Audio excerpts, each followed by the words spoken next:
નમસ્કાર વિદ્યાર્થી મિત્રો, વર્લ્ડ ઇન બોક્સ એકેડમી પર આપ સૌ મિત્રોનું હાર્દિક સ્વાગત છે। હું છું નિકુલ રાવલ। દોસ્તો, આપણે લોકો આજના લેક્ચરમાં જીસીઆરટી એડવાન્સ કાર્યક્રમ હેઠળ ધોરણ 8ની સામાજિક વિજ્ઞાન જે ટેક્સ્ટ બુક છે તેનું ત્રીજું પ્રકરણ છે તેની ઉપર આપણે ચર્ચા કરવાની છે। અને એ જે પ્રકરણ છે દોસ્તો, તેનું નામ છે ભારતનો પ્રથમ સ્વાતંત્ર્ય સંગ્રામ। એટલે કે આધુનિક ભારતના ઇતિહાસમાં એક અત્યંત મહત્વપૂર્ણ પડાવ, એક અત્યંત મહત્વપૂર્ણ ઘટના એટલે કે વર્ષ 1857નો મહાસંગ્રામ, કે જેને આપણે 1857નો વિપ્લવ પણ કહેતા હોઈએ, બરાબર। તો ધોરણ 8ની અંદર સામાજિક વિજ્ઞાનમાં ત્રીજા પ્રકરણમાં આ ઘટના છે એનો ઉલ્લેખ છે, આ ઘટના વિશેની માહિતી છે।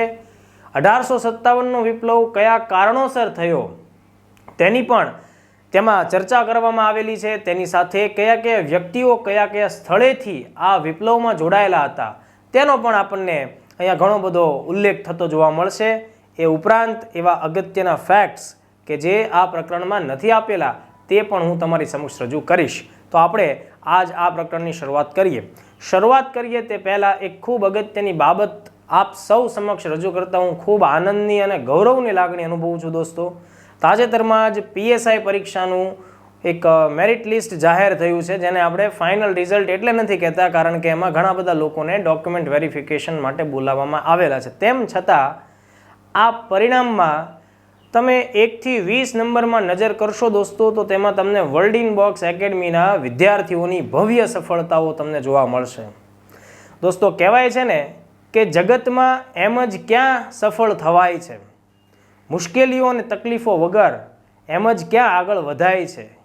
પૂછશો પહાડોને તો એ પણ મુસ્કુરાશે કે ઊંચાઈઓ પામવા માટે કેટલું તૂટાય છે।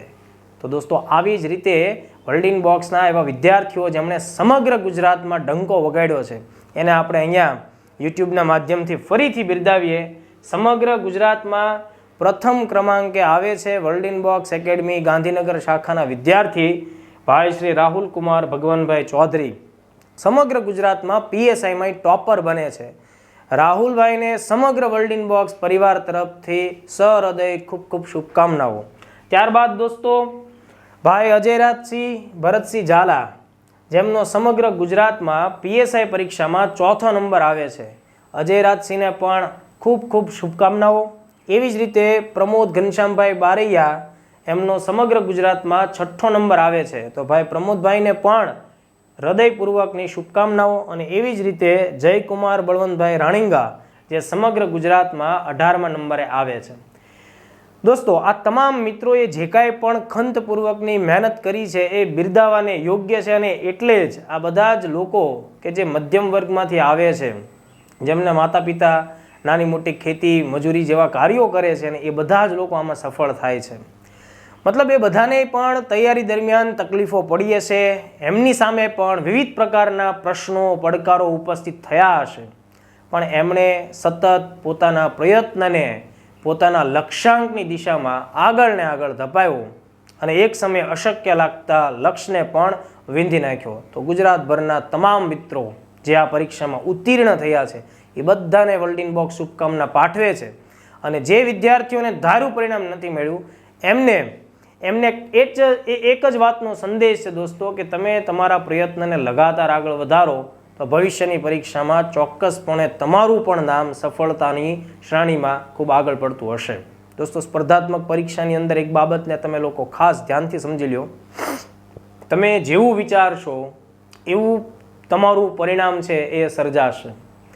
તમે તૈયારી દરમિયાન વધુ માત્રામાં સમય નાપાસ થવાની પ્રવૃત્તિઓ વિશે વિચારશો, હું નિષ્ફળ જઈશ તો શું થશે, મારું રિઝલ્ટ આવશે કે કેમ, તો જો આવી આશંકાવાળી મહેનત કરશો તો ડેફિનેટલી તમે નિષ્ફળ જશો। જો તમે પાસ થવા ઉપર વિચારશો તો તમે પાસ થશો। અને સાથોસાથ એવી જ રીતે જો તમે લોકો રેન્ક લાવવાનું વિચારતા હશો દોસ્તો, તો સમગ્ર ગુજરાતમાં તમારી રેન્ક પણ આવશે। મતલબ શું, આ આખી ગેમ મનોબળ ઉપર ટકેલી છે। મનોબળને તૂટવા ન દેશો, એને ડગવા ન દેશો। ઓકે, ત્યારબાદ દોસ્તો કન્ટેન્ટમાં આગળ વધીએ પહેલાં એક નાની એવી પણ અગત્યની જાહેરાત હું આપું છું. વર્લ્ડ બોક્સ એકેડમી ગાંધીનગર ખાતે આગામી સમયમાં 2 અગત્યની બેચો લોન્ચ થઈ રહી છે. એમાંની એક વર્ગ 3 માટેની સ્પેશિયલ જનરલ બેચ છે દોસ્તો, જે 22 ઓગસ્ટ એટલે કે જન્માષ્ટમીના તહેવાર પછી આપણે લોકો શરૂ કરીએ છીએ, બરાબર. 22 ઓગસ્ટ, ઓકે. એનો સમય છે સાંજે 6 થી 8 વાગ્યાનો છે. 6 મહિનાની આ બેચ રહેશે.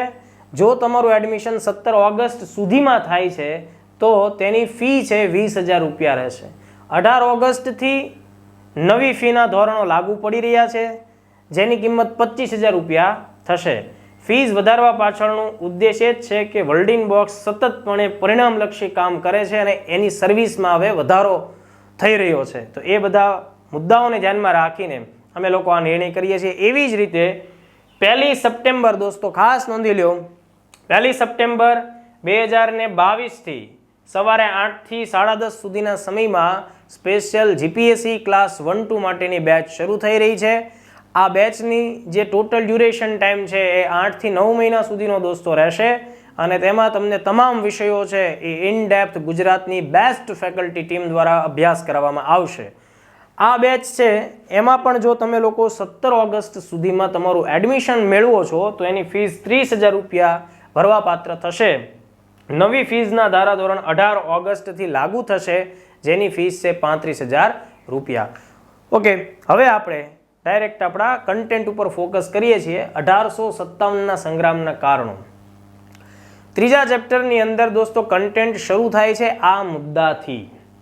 1857નો જે વિપ્લવ છે દોસ્તો, એ સમગ્ર ભારતના આધુનિક ભારતના ઇતિહાસમાં એક અગત્યની ઘટના છે, એક અગત્યનો પડાવ છે.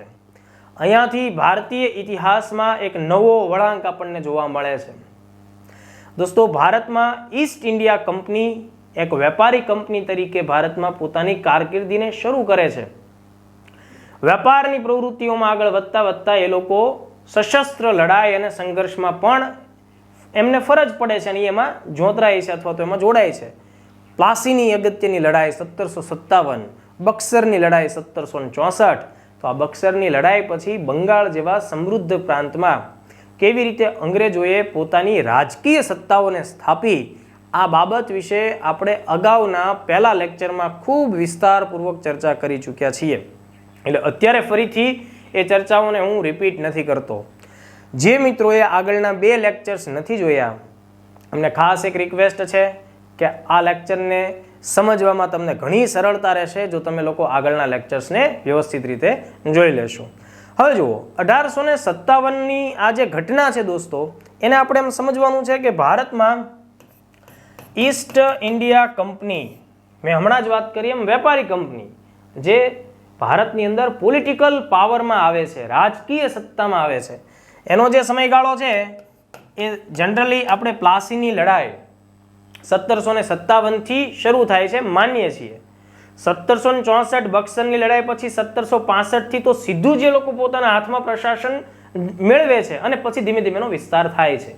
પણ 1757થી 1857 એટલે કે આ 100 વર્ષ દોસ્તો, 1 સદી, આ 1 સદીનો જે સમયગાળો છે તેમાં કંપનીએ ભારતની અંદર ધીમે ધીમે વિશાળ વિસ્તાર ઉપર પોતાનું શાસન છે સ્થાપિત કર્યું. આ શાસન સ્થાપિત કરવામાં ઘણા બધા ગવર્નરોએ યુદ્ધોનો સહારો લીધો, કૂટનીતિનો સહારો લીધો અને ભારતમાં અલગ અલગ વિસ્તારમાં અસ્તિત્વ ધરાવતા નાના મોટા રજવાડાઓ છે એ કંપનીના ગવર્નરોની અલગ અલગ નીતિઓનો ભોગ બન્યા. અને ધીમે ધીમે ભારતીય સમાજનો દરેક વર્ગ અંગ્રેજી ઈસ્ટ ઇન્ડિયા કંપનીના નીતિ નિયમોને આધીન થતો ગયો અને તેનાથી રાજકીય ક્ષેત્રની અંદર એક ડિપ્રેશન સર્જાણું, વહીવટી ક્ષેત્રની અંદર પણ નિરાશા વ્યાપ્ત થઈ, આર્થિક ક્ષેત્ર બરબાદ થયું, ખેતી, કૃષિ, રોજગારો એ બધું જ છિન્નભિન્ન થઈ ગયું. અંગ્રેજી કંપનીના નીતિ નિયમોની ઊંડી ઘેરી અસર ભારતીય સમાજ જીવન ઉપર, ભારતીય સમાજની સંસ્કૃતિ ઉપર, ધર્મ ઉપર પણ એટલી જ ઇનડેપ્થ અસર થઈ. આ બધાનું કલેક્ટિવ કારણ એટલે કે આ બધા જ કારણો ભેગા થાય ત્યારે આપણી સામે 1857નું ચિત્ર રજૂ થાય છે. કોઈ પણ ઘટના અચાનક ઘટતી નથી. કોઈ પણ આવી અગત્યની સમય વિભાજક ઘટના જ્યારે ઘટશે ત્યારે એની પાછળ લાંબા ગાળાના કારણો હોય છે. અને એવી જ રીતે કોઈ ચોક્કસ કારણો, જેને આપણે તાત્કાલિક કારણો કહીએ છીએ, તો તાત્કાલિક કારણો પણ હોય છે. તો અહીંયાથી જે કાંઈ પણ હવે આપણે ચર્ચા કરવાના છીએ એ તમને પ્રિલિમ્સમાં પણ કામ લાગશે અને આગામી સમયમાં જીપીએસસી દ્વારા વિવિધ પરીક્ષાઓની જે મુખ્ય પરીક્ષા લેવાય છે તેમાં પણ આપણને આ વસ્તુઓ કામમાં આવવાની છે. 1857ની જે વિપ્લવની ઘટના છે એ દોસ્તો તમે કેમ પાણીને ગરમ કરો, તો પાણીને જ્યારે આપણે કોઈ વાસણમાં ભરીને એનું તાપમાન વધારીએ છીએ અને ચૂલા ઉપર, ગેસના સ્ટવ ઉપર મૂકીએ છીએ, તો ધીમે ધીમે એ પાણી છે એ હીટ પકડે. ઓકે, શરૂઆતમાં રૂમ ટેમ્પરેચર ઉપર એ પાણી છે, પણ ધીમે ધીમે ધીમે એનું તાપમાન 90, 91, 92, 98, 99 અને 100 ડિગ્રી થાય. એટલે શું થાય? જેવું 100 ડિગ્રીએ પાણી પહોંચે છે એટલે પાણીનું સ્વરૂપ બદલાય છે. એમ મતલબ કે પાણીને પ્રવાહીમાંથી વરાળ બનતા એક ચોક્કસ તાપમાન જોઈએ. એમ આ બધી ઘટનાઓ છે ને એ 1857ના વિપ્લવનું તાપમાનને 100 ડિગ્રી સુધી લઈ જવામાં પોતાની ભૂમિકા નિભાવશે. તો ટેક્સ્ટબુકમાં જે સૌથી પહેલું દોસ્તો કારણ આપણને આપેલું છે એ છે રાજકીય કારણ. બરાબર, રાજકીય કારણનો આપણે શું અર્થ સમજવાનો, તો મેં તમને હમણાં વાત કરી છે એ રીતે કે 1757 પછીથી અને 1765થી સીધી રીતે ઈસ્ટ ઇન્ડિયા કંપની ભારતમાં પોતાની રાજકીય સત્તા ફેલાવતી ગઈ. એણે ધીમે ધીમે પોતાના હરીફો જે ડચ હતા, જે ફ્રેન્ચ હતા, એમને ભારતમાંથી હાંકી કાઢ્યા અને વેપારમાં પોતાનો એક સત્ર પરિસ્થિતિ ઊભી કરી. ત્યારબાદ એમણે મૈસૂર સાથે લડાઈઓ લડી. મૈસૂરના હૈદર અલી, ટીપુ સુલતાન જેવા શાસકોને એમણે હરાવ્યા અને દક્ષિણ ભારતમાં પોતાના જે પડકારો હતા એને સમાપ્ત કર્યા. હૈદર અલી સાથે એટલે કે મૈસૂર સાથે જે 4 વિગ્રહો થયા દોસ્તો, તેના અંગે આપણે વિસ્તૃત ચર્ચા પ્રકરણ 1માં કરી ચૂક્યા છીએ. એમાં મેં તમને એંગ્લો મૈસૂર 4 વિગ્રહ વિશે માહિતી આપી છે. લડાઈઓની પછી જે સંધિઓ થઈ છે આપણે એ સંધિઓ વિશે ભણ્યા છીએ. ટીપુ સુલતાનની વિશેષતાઓ શું હતી, જેમાંથી તમને પરીક્ષામાં પ્રશ્નો પૂછાય એની પણ મેં વાત કરેલી છે. એટલે એ જ વસ્તુને આપણે અહીંયા રિપીટ નથી કરતા. એવી જ રીતે મૈસૂરનો જ્યારે પ્રશ્ન સમાપ્ત થાય ત્યારબાદ દોસ્તો અંગ્રેજો મરાઠાઓને પણ રાજનીતિમાં બાદ કરે છે. મતલબ રાજનૈતિક રીતે રાજકીય ક્ષેત્રમાં મરાઠાઓની જે ભૂમિકા હતી એને પણ એ લોકો સમાપ્ત કરે છે. અને એંગ્લો મરાઠામાં 3 યુદ્ધો વિશે આપણે માહિતી મેળવેલી, એને પણ વિસ્તૃત રીતે આપણે પ્રકરણ 1માં જોયેલી. જોઈએ હવે આપણને ટેક્સ્ટબુકમાં શું લખાણ આપ્યું છે. આ સંગ્રામનું મુખ્ય કારણ ભારતમાં બ્રિટિશ સત્તાની સ્થાપના હતું. 1857ની વાત છે. 1757ના પ્લાસીના યુદ્ધથી બ્રિટિશરોએ ભારતમાં શાસન સ્થાપવાની શરૂઆત કરી. આપણે પરોક્ષ શબ્દ ઉમેરવો જોઈએ. ત્યારબાદ એમણે મૈસૂર વિગ્રહો કર્યા અને ટીપુ સુલતાનના સામ્રાજ્યને સમાપ્ત કર્યું, જેની મેં તમને હમણાં લોકોને વાત કરી. ભારતમાં રહેલી ડચ અને ફ્રેન્ચ કંપનીઓને હરાવી અને પોતાના સામ્રાજ્યનો વિસ્તાર કર્યો. ફ્રેન્ચ લોકોને હરાવવા માટે થઈને એંગ્લો ફ્રેન્ચ લડાઈઓ, જેને આપણે કર્ણાટકના વિગ્રહો પણ કહીએ છીએ, જેની ટોટલ સંખ્યા 4 હતી, એ વિશે પણ આપણે વિસ્તૃત ચર્ચાઓ કરેલી છે. એંગ્લો ફ્રેન્ચ લડાઈઓ પછી કઈ કઈ સંધિઓ થાય છે એને પણ આપણે માહિતીમાં લીધેલી છે. બરાબર, તો ભારતમાં રહેલી ડચ અને ફ્રેન્ચ કંપનીઓને હરાવીને સામ્રાજ્યનો વિસ્તાર કર્યો. અવધ જેવું એક ખૂબ મોટું રાજ્ય દોસ્તો, લખનઉ જેની રાજધાની, બરાબર, ઉત્તર ભારતમાં મુઘલ બાદશાહનું જે સામ્રાજ્ય હતું એ સમયાંતરે સીમિત થયું અને એ બધી સ્થિતિઓનો લાભ લઈ અને અવધની અંદર એક નવાબી રાજ્ય સ્થાપિત થયું દોસ્તો. ઓકે, તો અવધના નવાબો એમણે પોતાની જાળમાં ફસાવ્યા અને અવધને પાંગળું રાજ્ય બનાવ્યું. રાજકીય રીતે કંપનીએ ધીમે ધીમે એની ઉપર પોતાની સત્તા સ્થાપી. વેલેસ્લીના સમયમાં અવધની સાથે સહાયકારી સંધિ છે એ અમલમાં મુકાવવામાં આવી હતી. હૈદરાબાદના નિઝામ દોસ્તો, દક્ષિણ ભારતમાં હૈદરાબાદની સ્થાપના થયેલી. નિઝામ ઉલ મુલ્ક આસફજા પહેલો, અથવા એને આપણે ચીન કિલીજ ખાન પણ કહીએ છીએ દોસ્તો. એટલે નિઝામ ઉલ મુલ્ક પણ કહી શકાય, આસફજા પહેલો પણ કહી શકાય, ચીન કિલીજ ખાન પણ કહી શકાય. પણ ઇતિહાસમાં એનું જે ફેમસ નામ છે એ છે નિઝામ ઉલ મુલ્ક, બરાબર. તો હૈદરાબાદની સ્થાપના એણે કરેલી 1722 આસપાસ.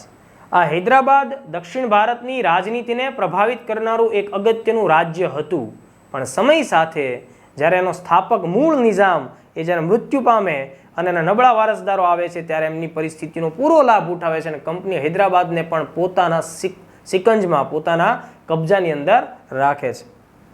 મુઘલ બાદશાહ, એવી રીતે બંગાળના નવાબો, તંજોર જેવું રાજ્ય, આમ એક પછી એક રાજ્યને એણે હરાવી દીધા. મરાઠાઓને પણ એણે યુદ્ધમાં હરાવ્યા. અને દોસ્તો ઈસવીસન 1818 આવતા સુધીમાં તો ભારતમાં ઈસ્ટ ઇન્ડિયા કંપની સૌથી મોટી રાજકીય સત્તા તરીકે સ્થાપિત થઈ ચૂકી છે. અનક્વેશ્ચનેબલ, એને કોઈ હવે પડકાર ફેંકી શકે એવી સત્તા ભારતમાં 1818 સુધીમાં રહેતી નથી. અગાઉના લેક્ચર્સમાં મેં વાત કરેલી છે કે લોર્ડ હેસ્ટિંગ્સ, વોરન હેસ્ટિંગ્સ નહીં, લોર્ડ હેસ્ટિંગ્સ મરાઠાઓને હરાવે છે અને 1818 સુધીમાં સમગ્ર ભારતમાં સૌથી મોટી રાજકીય સંસ્થા એટલે ઈસ્ટ ઇન્ડિયા કંપની સ્થાપિત થાય છે. તો એ જ વાત જીસીઆરટીમાં અહીંયા રજૂ કરવામાં આવેલી છે. બ્રિટિશ સામ્રાજ્યવાદને કારણે ભારતીયો રાજકીય સત્તાથી દૂર જતા રહ્યા, બરાબર. અને જે કાંઈ દેશી રજવાડાઓ નાના મોટા બચ્યા હતા દોસ્તો, બરાબર, એમણે પણ વેલેસ્લીની સહાયકારી યોજના સ્વીકારી અને પોતાના રાજ્યોને અંગ્રેજોને આધીન બનાવી દીધા. શબ્દ દોસ્તો અહીંયા આપણી સામે આવે છે વેલેસ્લી, લોર્ડ વેલેસ્લી. ઓકે, આ એક પરીક્ષાના દ્રષ્ટિકોણથી અગત્યનો વ્યક્તિ ખરો. વેલેસ્લી, જેનો સમયગાળો છે 1798 થી 1805. બંગાળના ગવર્નર જનરલ તરીકે વેલેસ્લી એક ચોક્કસ ઉદ્દેશ સાથે ભારત આવે છે. આ વ્યક્તિનું નામ જ્યારે જ્યારે આપણે ચર્ચામાં લઈએ ત્યારે તેની સાથે બીજું એક નામ અચૂક જોડાઈ જાય છે, એ છે તેની સહાયકારી યોજના, બરાબર. સહાયકારી યોજના અનેક પરીક્ષાઓમાં વારંવાર પૂછાયેલો આ પ્રશ્ન છે. ભારતમાં બ્રિટિશ કંપનીના શાસનકાળમાં કયો ગવર્નર સહાયકારી યોજના છે એને લાગુ કરાવે છે, એને અમલમાં મુકાવે છે? આપણો જવાબ છે વેલેસ્લી. એવું નથી કે વેલેસ્લી પોતે એક જ એવો ગવર્નર હતો કે જેમણે આ યોજનાને લાગુ કરાવી. એકચ્યુઅલમાં આ જે સહાયકારી યોજનાનો જે વિચાર છે એ ફ્રેન્ચ ગવર્નર ચાર્લ્સ ડુપ્લે દ્વારા રજૂ કરવામાં આવેલો, પણ ડુપ્લે એને બરોબર રીતે ઇમ્પ્લિમેન્ટ કરી શક્યો નહીં. આવી જ કંઈક વાત રોબર્ટ ક્લાઇવ પણ પોતાના કાર્યોમાં અને અમલમાં મૂકે છે, પણ ક્લાઇવને પણ જોઈએ એવી સફળતા નહોતી મળી. એને સફળતાપૂર્વક લાગુ કરાવે છે વેલેસ્લી. એટલા માટે થઈ અને વેલેસ્લીનું નામ સહાયકારી યોજના સાથે જોડાયેલું છે. આ વેલેસ્લી વિશે તમને મેં અગાઉ માહિતી આપેલી છે પહેલા લેક્ચરમાં. તેને આપણે બેંગાલ ટાઈગર તરીકે પણ ઓળખીએ છીએ વેલેસ્લીને, કારણ કે એ મૈસૂરના ટીપુ સુલતાનનો વધ કરે છે, બરાબર. એના શાસનકાળમાં મૈસૂરનો પ્રશ્ન સોલ્વ થાય છે. તો આ વેલેસ્લીની જે સહાયકારી યોજના છે એણે દેશી રજવાડાઓને સુરક્ષા કવચ આપવાના બાના હેઠળ, એને સિક્યોરિટી આપવાના બાના હેઠળ એમની તમામ પ્રકારની સત્તા સંપત્તિ પોતાના કબજામાં લીધી દોસ્તો. સૌથી પહેલું રાજ્ય ભારતમાં સહાયકારી યોજના સ્વીકારે છે એ છે દોસ્તો હૈદરાબાદ. અથવા તમને પરીક્ષામાં પૂછાય શાસક, તો આપણો જવાબ હોવો જોઈએ નિઝામ. પૂરું નામ એનું છે નિઝામ અલી ખાન, પણ તમે નિઝામથી આઈડેન્ટિફાય કરી શકશો. પહેલો એ વ્યક્તિ ભારતમાં એ દેશી રાજા રજવાડા ધરાવતો નવાબ એ છે નિઝામ અલી ખાન, હૈદરાબાદ સ્ટેટ, બરાબર. 1 સપ્ટેમ્બર 1798ના દિવસે આ દેશી રજવાડું છે એ સહાયકારી યોજના સ્વીકારે છે. હવે તમારે આ તારીખને યાદ નથી રાખવાની, તમારે માત્ર આ વર્ષને યાદ રાખવાનું છે, એ છે 1798. તો જીસીઆરટીમાં આપણી સાથે અહીંયા જે ચર્ચા થાય છે એ જ છે કે વેલેસ્લીએ સહાયકારી યોજના જે અમલમાં લાવ્યો એ વ્યક્તિ, એનાથી અનેક રજવાડાઓ હૈદરાબાદ, મૈસૂર, તંજોર, અવધ, મરાઠાઓ, આમ વિવિધ ક્ષેત્રના દેશી રજવાડાઓ ધીમે ધીમે અંગ્રેજો છે એની ઝાળમાં ફસાતા ગયા. એટલા માટે તો સહાયકારી યોજનાને મીઠું ઝેર એટલે કે સ્વીટ પોઈઝન કહેવામાં આવતી હતી. તો આ બાબત આપણે ખાસ ધ્યાનમાં રાખીશું. એટલે હવે ભારતીયોને સ્થાને એક વિદેશી કંપની ભારતમાં રાજ્ય કરતી હતી અને જેમાં ભારતીયોનું શોષણ થતું હતું. આ શોષણનો દોર, આ વિસ્તારવાદી નીતિનો દોર અટકતો નથી દોસ્તો. અગાઉના લેક્ચર્સમાં મેં વાત કરેલી છે. વેલેઝલી પછીના સમયમાં લોર્ડ હેસ્ટિંગ્સ અનેક લડાઈઓ લડે છે, અનેક વિદેશી લડાઈઓ પણ લડે છે. એમહર્સ્ટના સમયમાં લડાઈ થાય છે, ઓકલેન્ડના સમયમાં લડાઈ થાય, એલનબરોના સમયમાં લડાઈ થાય દોસ્તો. ડેલહાઉસીએ તો સૌથી મોટી હદો પાર કરેલી અને એટલા માટે જીસીઆરટીમાં ડેલહાઉસીનો વિશેષ ઉલ્લેખ છે. ડેલહાઉસીએ એક આક્રમક ખાલસા નીતિ દ્વારા સતારા રાજ્ય, સંભલપુર, લક્ષ્મીબાઈ વાળું ઝાંસી, નાગપુર, અવધ આવા વગેરે વિવિધ રાજ્યોને બ્રિટિશ સામ્રાજ્યમાં ભેળવી દીધા. દોસ્તો ડેલહાઉસીના સમયમાં હું તમને આગળના લેક્ચરમાં એક સ્પેશિયલ લેક્ચર આપણે ડેલહાઉસીના કાર્યો વિશે ભણશું. ડેલહાઉસીના બે પ્રકારના કાર્યો છે, વિકાસવાદી નીતિ અંતર્ગત થયેલા કાર્યો અને સામ્રાજ્યવાદી નીતિ અંતર્ગત થયેલા આક્રમક કાર્યો. આ બંનેને આપણે વિસ્તારપૂર્વક સમજશું તો એમાં વધુ ડિટેલમાં ચર્ચા આપણે કરીશું. પણ અત્યારે આપણે એટલું સમજીએ કે ડેલહાઉસીએ અલગ અલગ 5 પદ્ધતિઓ દ્વારા દેશી રજવાડાઓની સત્તા, એની સંપત્તિ, એનું પદ, એનો પ્રભાવ એ બધું છીનવવાનો પ્રયત્ન કરેલો અને એની સૌથી વધુ ફેમસ નીતિ એ છે ખાલસા નીતિ. એમાં ખાલસા નીતિની અંદર કોઈ પણ દેશી રજવાડું કોઈ પણ પ્રકારની ચૂક કરે છે, અંગ્રેજી નીતિ નિયમો પ્રમાણે યોગ્ય સાબિત નથી થતું, તો એ રાજ્ય છે એને દંડ આપવાના ભાવાર્થે એનું સમગ્ર રાજ્ય હડપી લેવામાં આવે છે. દત્તક પુત્ર નાબૂદ કરવાની જે એની પદ્ધતિ હતી દોસ્તો, એ અંતર્ગત સૌથી પહેલું એ રાજ્ય હડપે છે એ છે સતારા. ખાલસા નીતિનું ભોગ બનેલું મહારાષ્ટ્રનું મરાઠી રાજ્ય સતારા સૌથી પહેલા એનો ભોગ બને છે. તો આ રીતે ડેલહાઉસીના સમયની અંદર ઘણા બધા રાજ્યો બ્રિટિશ સત્તામાં ભેળવી દેવામાં આવ્યા. એટલું જ નહીં, પણ પેશવા એટલે કે મરાઠી રાજ્ય સમજજો. પેશવા નાના સાહેબ, જેને આપણે ધોંડુ પંથ પણ કહીએ છીએ, એનું મૂળ નામ ધોંડુ પંથ છે, એ છેલ્લા પેશવા બાજીરાવ બીજાના દત્તક પુત્ર છે દોસ્તો. પેશવા નાના સાહેબ અને અન્ય રાજાઓને અપાતા પેન્શન પણ બંધ કરી દીધા. તો જો પેશવા નાના સાહેબ વિશે આપણે આગળના લેક્ચર્સમાં વાત કરેલી છે.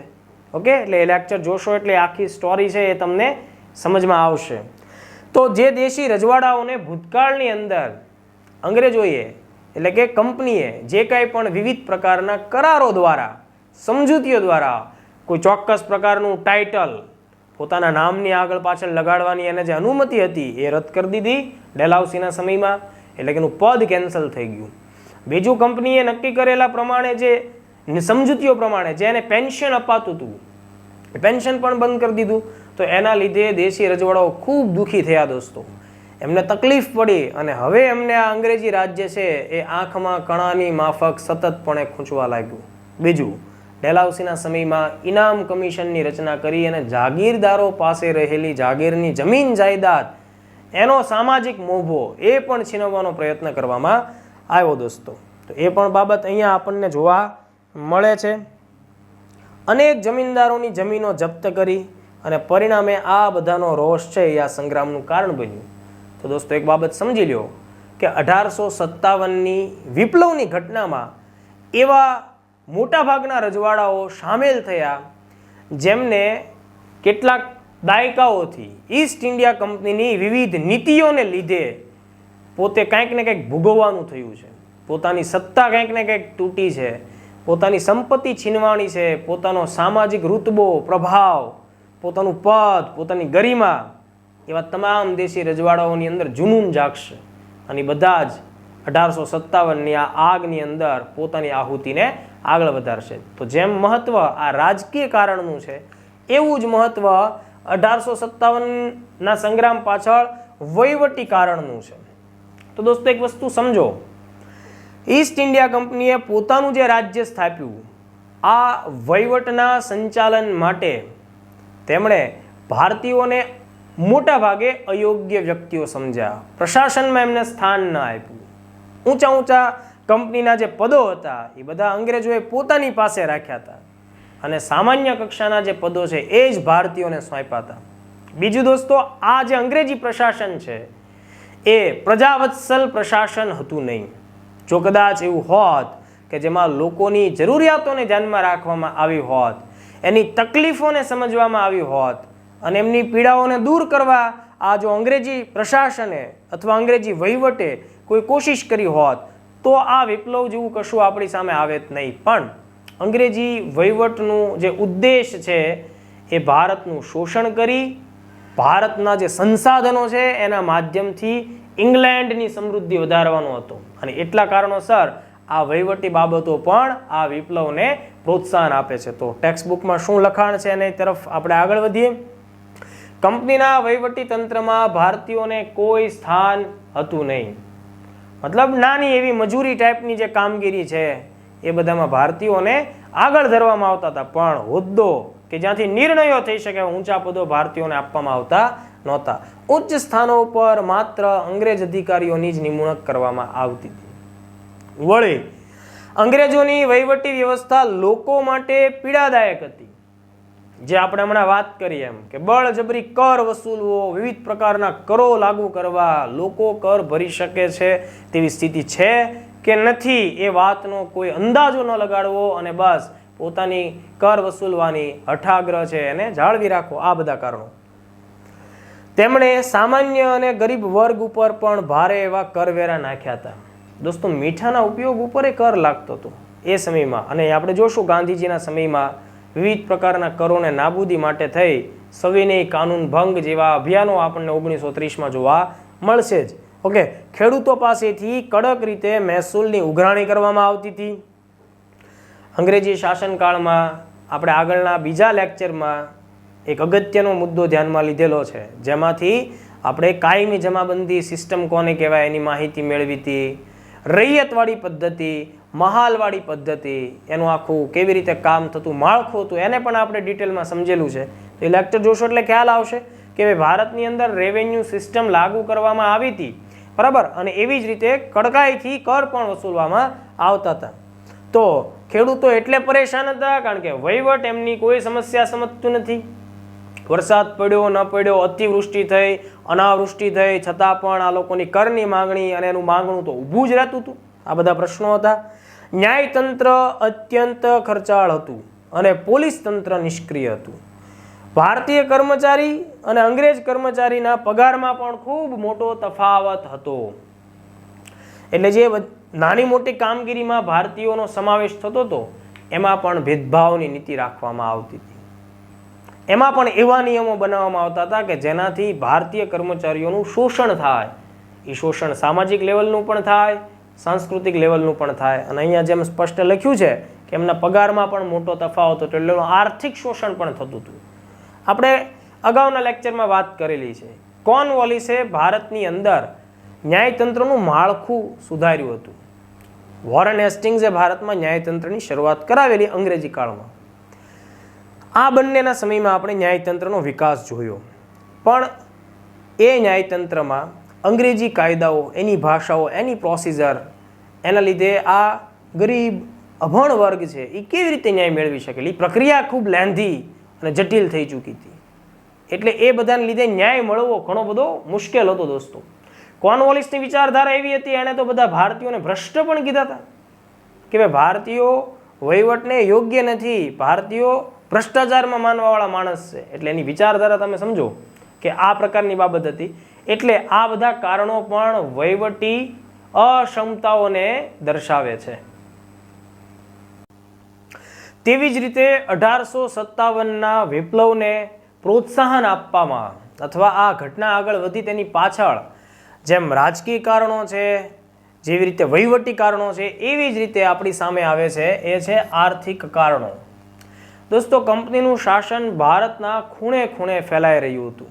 100 વર્ષમાં ભારતની અંદર ખૂબ વિશાળ વિસ્તાર ઉપર કંપનીએ પોતાની હુકુમત સ્થાપિત કરી હતી અને એક સરખા નિયમો લાગુ કરી એક સરખી આર્થિક શોષણની નીતિ પણ અપનાવી હતી.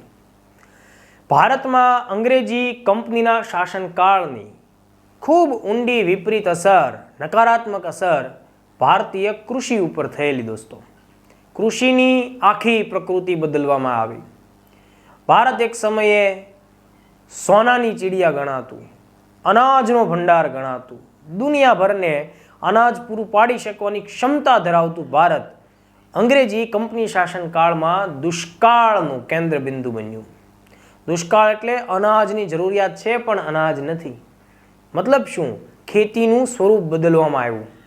અનાજ જેવા જીવન જરૂરી પાકોના સ્થાન ઉપર ઉદ્યોગો જેનાથી આગળ વધે એવા રોકડિયા પાકોની ખેતીને પ્રોત્સાહિત કરવામાં આવી.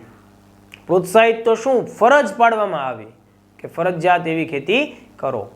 આ ઉપરાંત નાના મોટા જે કારીગરો હતા એ બધાની વસ્તુઓ છે બજારમાં આવતી ને વેચાતી, એની સામે અંગ્રેજોની તૈયાર ઔદ્યોગિક ક્રાંતિને લીધે જે મશીન બનાવટથી વસ્તુઓ આવવા લાગી એણે પણ મેદાન માર્યું અને સમગ્ર બજારને કવર કર્યું. એટલે ભારતના જે હાથ કારીગરો હતા એ પણ બિચારા એ સમયે ખૂબ મજબૂર બન્યા અને પોતાના ક્ષેત્રોમાં નાસીપાસ થયા, નિરાશ થયા. દોસ્તો, આ ઉપરાંત આ લોકોએ ખેડૂતોની સાથે જે દુર્વ્યવહાર કર્યો, શોષણ કર્યું, એવું જ કામ એમણે આદિવાસી વિસ્તારોમાં જઈ, જંગલ વિસ્તારોમાં જઈ આદિવાસી ભાઈઓ બહેનો સાથે પણ એવી જ નીતિઓ અપનાવી, જેનો આપણે વિસ્તારથી ચર્ચા સેકન્ડ લેક્ચરની અંદર કરેલો છે. તો જોઈએ કે ટેક્સ્ટબુકમાં કેવી વિગત આપણી સામે સરકારે રજૂ કરી છે. ભારતમાં આવેલા બ્રિટિશરોએ ભારતનું ભયંકર આર્થિક શોષણ કર્યું, ભારતના વિદેશી વેપારનો નાશ કર્યો, ભારતને કાચા માલનું સંસ્થાન એટલે કે જે કાચી વસ્તુ આવે છે એનું મુખ્ય કેન્દ્ર બિંદુ સંસ્થાન, અને કાચી વસ્તુ જ્યારે ઇંગ્લેન્ડ જાય તો ત્યાં ઔદ્યોગિક ક્રાંતિની અસર હેઠળ જે નવા તોતિંગ કારખાનાઓ બન્યા અને એ કારખાનાઓમાંથી ખૂબ ઝડપથી જે માલ સામાન બનવા લાગ્યો, તૈયાર માલ ભારતમાં આવવા લાગ્યો અને વેચાવા લાગ્યો. એટલે પાકા માલને વેચવા માટેનું બજાર બનાવવા માંગતા હતા. આ એમનું ગણિત હતું, આ એમની પોલિસી હતી. એમને જે જરૂરી માલ હતો જેમ કે કપાસ છે, ગળી છે, રેશમ છે, બરાબર, આવી બધી વસ્તુઓ ફરજિયાત ભારતીયો ઉત્પાદન કરે એવી એમણે નીતિ અપનાવી હતી. એમાં એ લોકોને લાલચ પણ આપી, ફસાવી દીધા અને પછી એમની પાસેથી બળજબરીથી એ બધી વસ્તુઓનું ઉત્પાદન કરાયું. એટલા માટે મેં તમને પહેલા લેક્ચરમાં ગળી વિદ્રોહ વિશે પણ વાત કરેલી. 1859-60ની અંદર ગળી વિદ્રોહની ઘટના આવેલી, એ મેં તમને વાત કરેલી, બરાબર. સામા પક્ષે અનાજ અને કઠોળનું ઉત્પાદન ઘટ્યું, એવી પરિસ્થિતિઓનું નિર્માણ થયું. અંગ્રેજોની અન્યાયી જકાત નીતિને કારણે ખેડૂત વર્ગ બરબાદ થયો. ભારતના અનેક મહાન વેપારી મથકો છે કે જ્યાં સદીઓથી ખૂબ સારો વેપાર થતો હતો, એ બધા અંગ્રેજી નીતિઓનો શિકાર બન્યા અને હવે ત્યાં નવા માલિકો અંગ્રેજો પોતાની પદ્ધતિથી, પોતાની ઈચ્છા શક્તિ મુજબ વેપાર ચલાવવા લાગ્યા. આવા સમયે ભારતમાં વારંવાર પડતા દુષ્કાળોએ ભારતીય પ્રજાના દુઃખમાં વધારો કર્યો. અનાજની અછતને લીધે લાખો ભારતીયો દુષ્કાળના ખપ્પરમાં હોમાઈ ગયા. ભારતનું હુનર, ઉદ્યોગ, ગ્રામ ઉદ્યોગ, હસ્તકળાકાર આ બધું જ નાશ પામ્યું અને ઈસવીસન 1857નો સંગ્રામ થયો ત્યારે રાજાઓ અને જમીનદારોની સાથે ખેડૂતો અને આવા બેરોજગાર થયેલા, નાસીપાસ થયેલા, નિરાશ થયેલા જેટલા પણ લોકો હતા એ બધાએ પણ પોતાની રીતે આ લડાઈની અંદર પોતાનું યોગદાન આપ્યું. તો દોસ્તો, આ બધી બાબતો અત્યંત દુઃખદાયક હતી એ સમયના ભારતીય સમાજ માટે, કારણ કે અંગ્રેજો કોઈ પ્રજાવત્સલ શાસન ઊભું કરવાના ઉદ્દેશથી અહીંયા આવેલા નહોતા.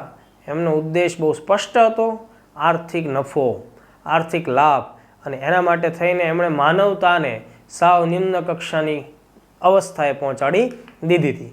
આર્થિક કારણ જોયા પછી દોસ્તો એક અગત્યનું કારણ છે, એ છે સામાજિક અને ધાર્મિક કારણ. તો દોસ્તો, સ્વાભાવિકપણે જ્યારે કોઈ પણ પ્રદેશ ઉપર સત્તા બદલાય, રાજા બદલાય, શાસક બદલાય, ત્યારે એ શાસક એ જે તે સમાજને પોતાની નીતિઓથી પ્રભાવિત કરે જ અને એની સંસ્કૃતિમાં પણ બદલાવ લાવે. આવું જ કંઈક અંગ્રેજોના શાસનકાળમાં ભારતમાં પણ જોવા મળ્યું. એ લોકો હતા ખ્રિસ્તી, એટલે એમણે સમયાંતરે ભારતની અંદર અલગ અલગ ધાર્મિક સંસ્થાઓ, મિશનરીઓના માધ્યમથી ભારતમાં ખ્રિસ્તી ધર્મનો પ્રસાર કર્યો. ભારતમાં હિન્દુ ધર્મ ઇસ્લામ ધર્મ એમની ઉપર એમની બુરાઈઓ કરી, એમની નબળાઈઓને જનતામાં જાહેર કરવાનો પ્રયત્ન કર્યો અને પોતે પોતાનો જે ખ્રિસ્તી ધર્મ કેટલો સારો છે આ બાબતના પ્રચારમાં વળગી રહ્યા. એટલે ભારતની અંદર હિન્દુ, ઇસ્લામ જેવા પરંપરાગત ધર્મો હતા એમની સામે પડકાર ઊભો થયો. એટલે પણ ધાર્મિક કારણોથી પણ લોકોની ભાવના દુઃખી થઈ. બીજું, અહીંયા વસતા જે લોકો છે એમની પોતાની એક આગવી સાંસ્કૃતિક બાબતો, સાંસ્કૃતિક ઓળખ હતી, એમાં એમણે હસ્તક્ષેપ કર્યો. હા, ચોક્કસપણે કેટલીક બાબતો એ સમયના ભારતીય સમાજમાં હતી જે માનવતાની દ્રષ્ટિએ એમાં ઘણી બધી તકલીફો હતી, ખામીઓ હતી, અયોગ્ય હતી. જેમ કે સતી પ્રથા, જેમ કે દૂધ પીતી કરવાનો રિવાજ, જેમ કે બાળ લગ્નો, બરાબર, વિધવાઓને વિવાહ ન કરવાની અનુમતિ, બહુ વિવાહ પ્રથા, કેટલીક આદિવાસી જાતિઓમાં માનવ બલિ, આ બધું જે હતું એના ઉપર પણ અંગ્રેજોએ વિવિધ પ્રકારના કાયદાઓ બનાવ્યા અને આવી પ્રવૃત્તિઓને, આવી પ્રથાઓને અટકાવવાની, એમને સમાપ્ત કરવાની કોશિશ થઈ. એના લીધે શું થયું? એ સમયનો પરંપરાગત રૂઢિચુસ્ત સમાજ અંગ્રેજોની આ નીતિઓથી ખફા થશે. એટલે એ એમના વિરુદ્ધમાં કંઈક ને કંઈક એક્શન આપશે. જોઈએ કેટલાક ફેક્ટ્સ. અંગ્રેજોએ ભારતીયોના સમાજ અને ધર્મમાં પણ ચંચુપાત કર્યો. ખ્રિસ્તી પાદરીઓએ ભારતમાં હિન્દુ અને મુસલમાનોને ખ્રિસ્તી ધર્મમાં વટલાવવા માટેનો ખૂબ પ્રયત્નો કર્યા. એના માટે નિરક્ષર અભણ પ્રજાને અનાજની, ખાવા પીવાની, નાના મોટા રોજગારની લાલચ આપવામાં આવી અને ધીમે ધીમે એ લોકોનું ખ્રિસ્તીકરણ શરૂ કર્યું. તેને સરકારનું રક્ષણ હતું. કોને? તો આ જે કામ કરે છે ખ્રિસ્તી ધર્મમાં વટલાવવાનું કામ કરે છે એવા લોકોને, અને જે વટલાય છે એ લોકોને. આપણી સામે એક ફેક્ટ આવે છે અગત્યનું, ધ્યાનથી સમજજો.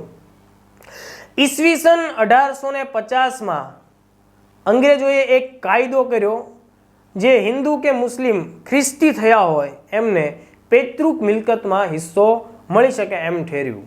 હું તમને સમજાવું આખી બાબત. 19મી સદીમાં ધીમે ધીમે ભારતની અંદર અંગ્રેજી શિક્ષણનો પણ ફેલાવો થવા લાગ્યો.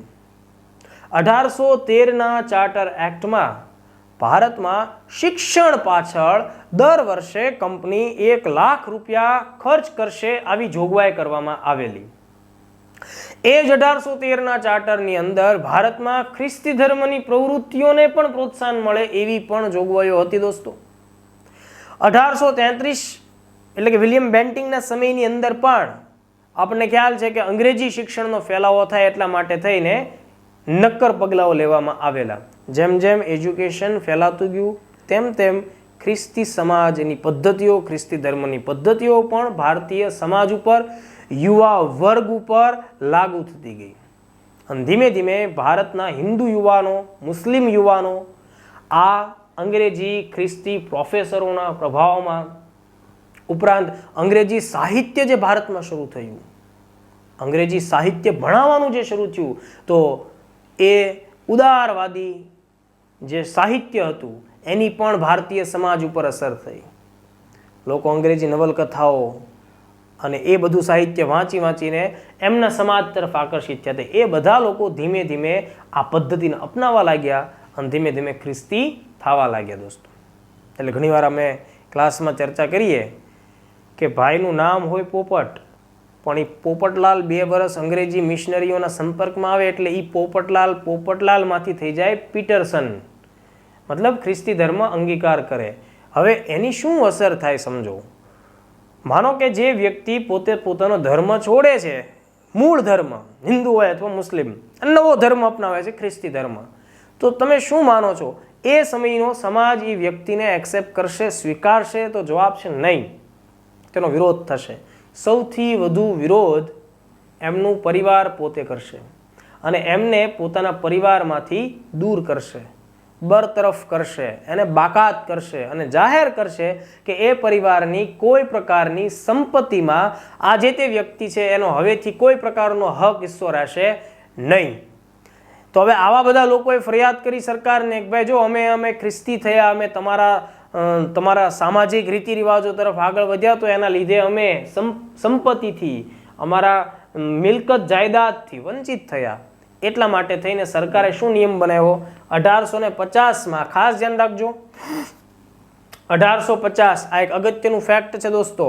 1850માં અંગ્રેજોએ એક કાયદો બનાવ્યો. એટલે હવે જો આ 1850 એટલે ભારતમાં પ્રશાસનની દ્રષ્ટિએ ગવર્નર જનરલ તરીકે જે વ્યક્તિ હોય છે એનું નામ છે ડેલહાઉસી.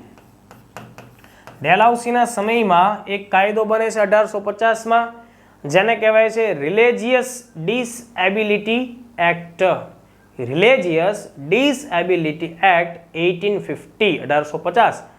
આ કાયદા પ્રમાણે એવા લોકોને રક્ષણ આપવામાં આવ્યું કે જેઓ ખ્રિસ્તી ધર્મ સ્વીકારે છે તો એમને એમના મૂળ ધર્મના એના માતા પિતા કે પરિવાર છે એટલે કે હિન્દુ છે કે મુસ્લિમ, એ લોકો પોતાની સંપત્તિ મિલકત જાયદાદમાંથી એમને બાકાત કરી શકે નહીં. અને જો એ લોકો એવું કરે તો એમના ઉપર કાયદાકીય એક્શન લેવામાં આવે.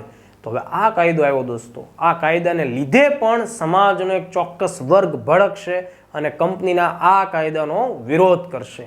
તો એ બાબત આપણને અહીંયા જોવા મળે છે. અંગ્રેજો અવારનવાર ભારતીયો સાથે તિરસ્કારપૂર્ણ વ્યવહાર કરતા. તેઓ માનતા કે ભારતીયો ગંદા છે, રોગિષ્ટ છે, નિમ્ન કોટીના છે, એમની અંદર કોઈ મૂલ્યો જેવી ચીજ વસ્તુ નથી, ઈમાનદારી જેવી ચીજ વસ્તુ નથી. એ લોકો પરસ્પર લડાઈ ઝઘડો કરવાની અંદર જ વ્યસ્ત રહે છે, એટલે કે અયોગ્ય માણસો છે, આવું આપણને માનવામાં આવતા. જ્યારે ગોરા લોકો એમના ઉપર શાસન કરવા માટે જ આવેલા છે. અંગ્રેજોની આ એક નીતિ હતી દોસ્તો. અંગ્રેજો પોતાને ખૂબ સમજદાર અને પવિત્ર માનતા હતા. એવો સમજતા હતા કે આ પૃથ્વી ઉપર માણસોને ડિસિપ્લિનમાં રાખવાનો એમને કુદરતે એક વિશેષ અધિકાર આપ્યો છે. એટલા માટે એ થિયરીને વ્હાઇટ મેન્સ બર્ડન તરીકે ઓળખવામાં આવે છે. શ્વેત માણસ ઉપરની વિશેષ જવાબદારી, મતલબ કે દુનિયાભરમાં આ ગોરાઓએ ઠેકો લીધો છે આ કાળી ચામડીના લોકોને અંકુશમાં રાખવાનું, નહીતર એ લોકો ફરીથી આદિમાનવ જેવા થશે અને હિંસક થશે. અને એ લોકો ચાબુકથી, સાંકળથી, બંદૂકની ગોળીઓથી જ કંટ્રોલમાં આવે છે. આવી વિચારધારા અંગ્રેજો પોતાની પેઢીઓને, પોતાના સંતાનોને દાયકાઓથી ભણાવતા રહેતા હતા. અને એટલે જ એ લોકોના માનસની અંદર ભારતીય લોકો કે આફ્રિકાના લોકો કે એશિયાના લોકો જે છે એ નિમ્ન કોટીના લોકો હતા. કેમ? તો આ એ લોકોના બેઝિક મૂલ્યો હતા દોસ્તો. ઓકે, તો જીસીઆરટી આપણને આ વાત આ રીતે રજૂ કરવાનું સમજાવવા માંગે છે. તેઓ ભારતીયો સાથે કોઈ સામાજિક વ્યવહાર કરતા નહીં, ભારતીયોના તહેવારોમાં ભળતા નહીં. આપણે નથી કોઈ દિવસ એવું સાંભળ્યું દોસ્તો કે કોઈ ગોરી છોકરીની સગાઈ ભારતની અંદર કોઈ જગ્યાએ થઈ હોય એ સમયમાં, કે અહીંની કોઈ રાજકુમારી સાથે ઇંગ્લેન્ડના કોઈ રાજકુંવર છે એણે અહીંની રાજકુંવરી સાથે વિવાહ કર્યા હોય અને પારિવારિક સંબંધો બનાવ્યા હોય, બરાબર, પોતાને સમકક્ષ ગણ્યા હોય, એવું કોઈ ઉદાહરણ આપણને સમગ્ર બ્રિટિશ હિસ્ટ્રીમાં જોવા મળતું નથી. તેમના ઘરો પણ અલગ રહેતા. તેમણે મંદિરો અને મસ્જિદોની મિલકત ઉપર પણ કર નાખ્યો. તો આ બધા મુદ્દાઓ છે એ કષ્ટદાયક જ છે. આવા ધાર્મિક અને સામાજિક ભેદભાવને કારણે ભારતીય જન સમુદાય અંગ્રેજો પ્રત્યે રોષ અને નફરતની લાગણી ધરાવતો હતો. તો આ રીતે દોસ્તો સામાજિક કારણોની સાથોસાથ ધાર્મિક અને સાંસ્કૃતિક બાબતો મેં તમને જે વાત કીધી એ પણ તમારે ધ્યાનમાં રાખવાની છે. સતી પ્રથા નાબૂદીની વાત છે, દૂધ પીતી અટકાવવાનો નિયમ એની બાબત છે, વિધવાઓને વિવાહ માટે ફરીથી વિવાહ માટે પ્રોત્સાહિત કરતો 1856નો કાયદો છે એની વાત છે. હા, અમુક બાબતો આપણને લાગે છે કે એ હોવું જોઈએ, સારી બાબત છે, પણ એ સમયના સમાજ માટે થઈને એ બધી બાબત એમના હકથી વિરુદ્ધની બાબત હતી. ઓકે, એમની ઈચ્છાથી વિરુદ્ધની બાબત હતી. ઓકે, હવે કેટલાક કારણોમાં એક અગત્યનું કારણ છે લશ્કરી કારણ. 1857નો વિપ્લવ થાય છે એ સમયમાં બ્રિટિશ ઈસ્ટ ઇન્ડિયા કંપની પાસે જેટલું કુલ સૈન્ય છે એનો 85.07% હિસ્સો, એટલે કે આશરે 85% હિસ્સો ભારતીય સૈનિકોથી બનેલા લશ્કરનો છે. મતલબ કે કંપનીની પાસે પોતાનું જે અંગ્રેજી કહી શકાય, યુરોપીય કહી શકાય એવું સૈન્ય કેટલું? માત્ર 15%. 85% સૈનિક કોણ છે? તો એ બધા લોકો ભારતીયો જ છે. હવે આ લોકો શા માટે ઈસ્ટ ઇન્ડિયા કંપનીમાં લશ્કરની નોકરી કરી રહ્યા છે? તો તેનું કારણ છે દોસ્તો એમની પોતાની મજબૂરી, રોજગાર, નિયમિત આવકનું સાધન, જેના થકી એ પોતે પોતાની પારિવારિક જવાબદારીઓને નિભાવી શકે. ભારતમાં તો ધીમે ધીમે રજવાડાઓ છે એ સમાપ્ત થઈ ગયા, અંગ્રેજોએ સમાપ્ત કર્યા. તો હવે જે તે સમયે આ સૈનિકો દેશી રજવાડાઓની સૈન્ય નોકરી કરતા, પણ હવે રજવાડા નથી રહ્યા. રજવાડાઓ એટલા સક્ષમ નથી કે એ આ બધા લોકોને સાચવી જાણે એમનો નિયમિત પગાર કરી શકે. કારણ કે અંગ્રેજોએ તો પોતાની એવી કૂટનીતિક જાળ ફેલાવેલી હતી ભારતમાં કે દેશી રજવાડાઓ એમાં ફસાઈ ગયા હતા. એટલે ધીમે ધીમે એમણે બધા પોતાના લશ્કરોને છૂટા કર્યા અને એ છૂટા થયેલા સૈનિકો કંપનીની અંદર જોડાય છે. ધીમે ધીમે આ પ્રવાહ કંપનીની સેનામાં ભરતી તરીકે આવ્યો. આ બધા મોટાભાગના જે સૈનિકો છે એ એગ્રીકલ્ચરલ બેકગ્રાઉન્ડ ધરાવતા લોકો હતા, એટલે ખેડૂતો હતા. એમના માતા પિતા, ભાઈ બહેન, પિતરાય ભાઈઓ એ બધા ખેતી કામ કરતા હતા. પણ કૃષિની આવક જતી રહી, કૃષિની આવકમાં અનિશ્ચિતતાઓ આવી, એટલે એ લોકોએ મજબૂરીમાં સૈનિક તરીકે કામગીરી કરવી પડી. એ હતો કોઈ હિન્દુ, કોઈ મુસલમાન, બરાબર.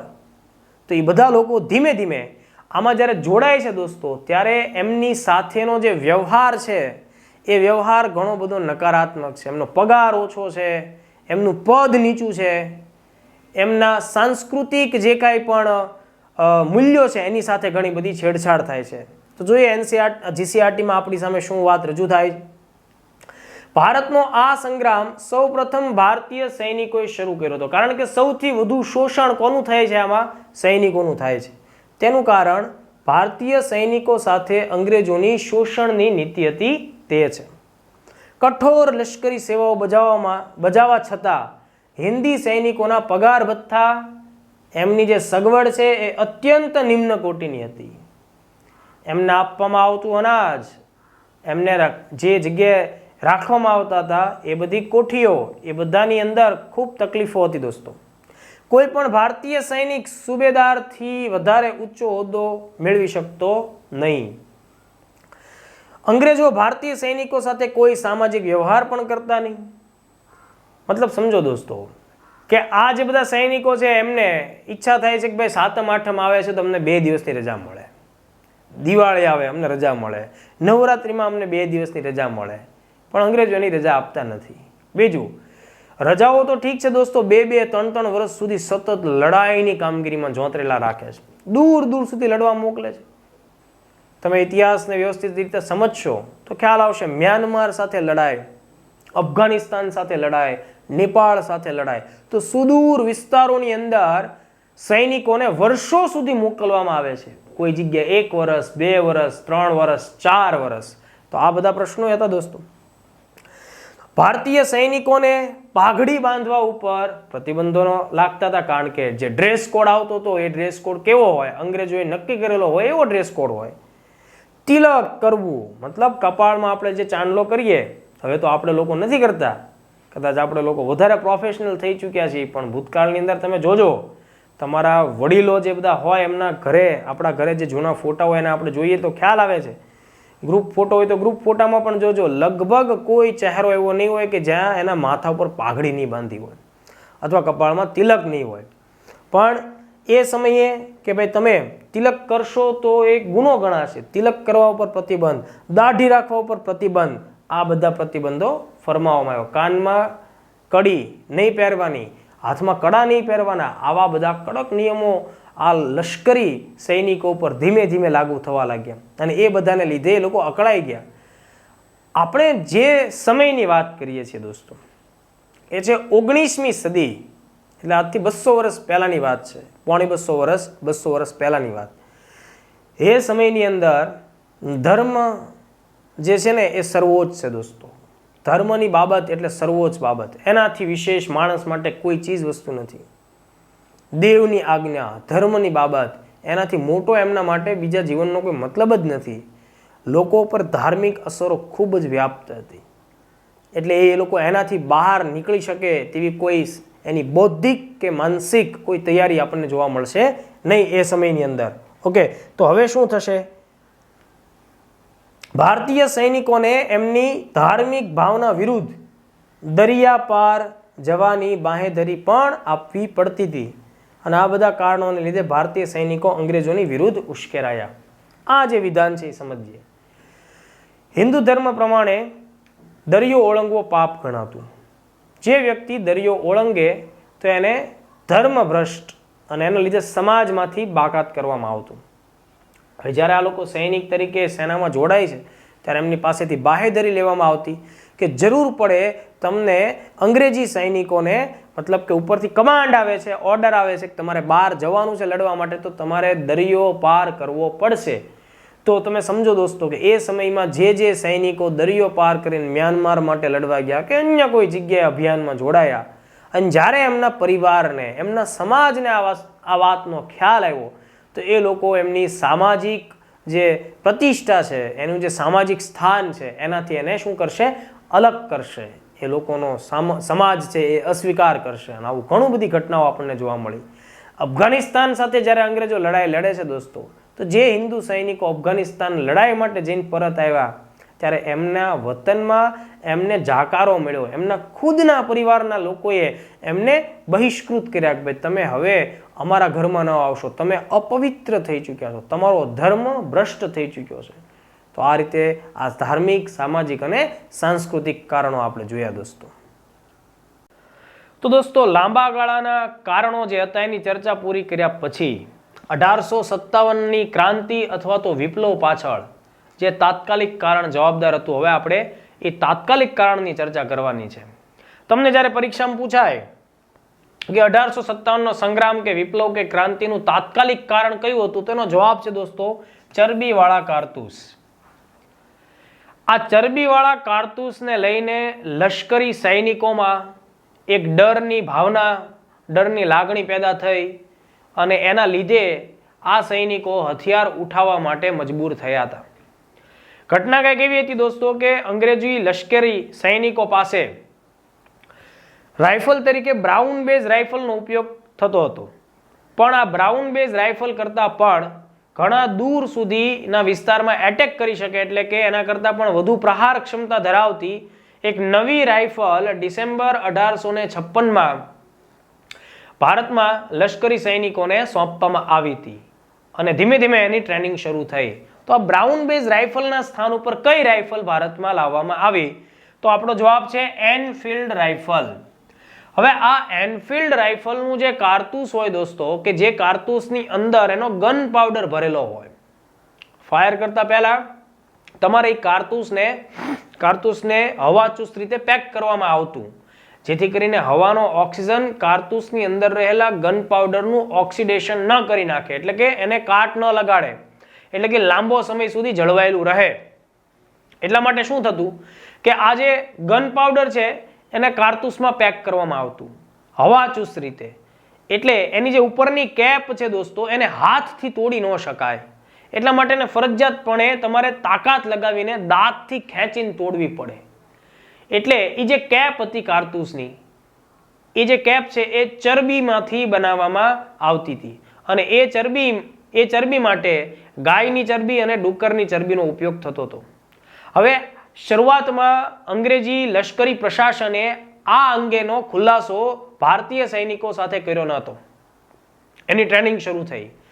એનફિલ્ડ રાઇફલને કેમ ઉપયોગમાં લેવી એ અંગેની ટ્રેનિંગ શરૂ થઈ. કલકત્તા નજીક ડમડમ નામનું સ્થળ છે, ત્યાં એનું ટ્રેનિંગ બેઝ બન્યું. સિયાલકોટમાં એનું ટ્રેનિંગ બેઝ બન્યું. સૈનિકોને ટ્રેનિંગ આપવામાં આવી, દાંતથી ઉપરની કેપ કેમ તોડવી, કેવી રીતે ગન પાવડર લોડ કરવો અને પછી ફાયર કરવું, આ બધું ટ્રેનિંગનું કામ ચાલુ થયું. પણ આગળ જતા સૈનિકોને આ વાતનો ખ્યાલ આવ્યો કે આ ચરબીમાં ગાય અને ડુક્કરની ચરબીનો ઉપયોગ થાય છે. એના લીધે માહોલ કંઈક એવો બનશે કે જે હિન્દુ સૈનિકો હતા એમના માટે ગાય પવિત્ર પ્રાણી, એટલે ગાયની ચરબીને જોઈ દાંત વડે સ્પર્શ કરે કે મોઢે લગાડે તો હિન્દુ ધર્મ એમનો ભ્રષ્ટ થાય, એ લોકો ધર્મ ભ્રષ્ટ થાય. મુસ્લિમ સૈનિકોનું સંકટ દોસ્તો એવું હતું કે એમના માટે ડુક્કર છે એ વર્જ્ય ગણાય, એટલે કે અપવિત્ર પ્રાણી. હવે જો આવા અપવિત્ર પ્રાણીની ચરબી મુસ્લિમ સૈનિકો દાંતે સ્પર્શ કરે તો એમનો ધર્મ પણ અભડાઈ જાય.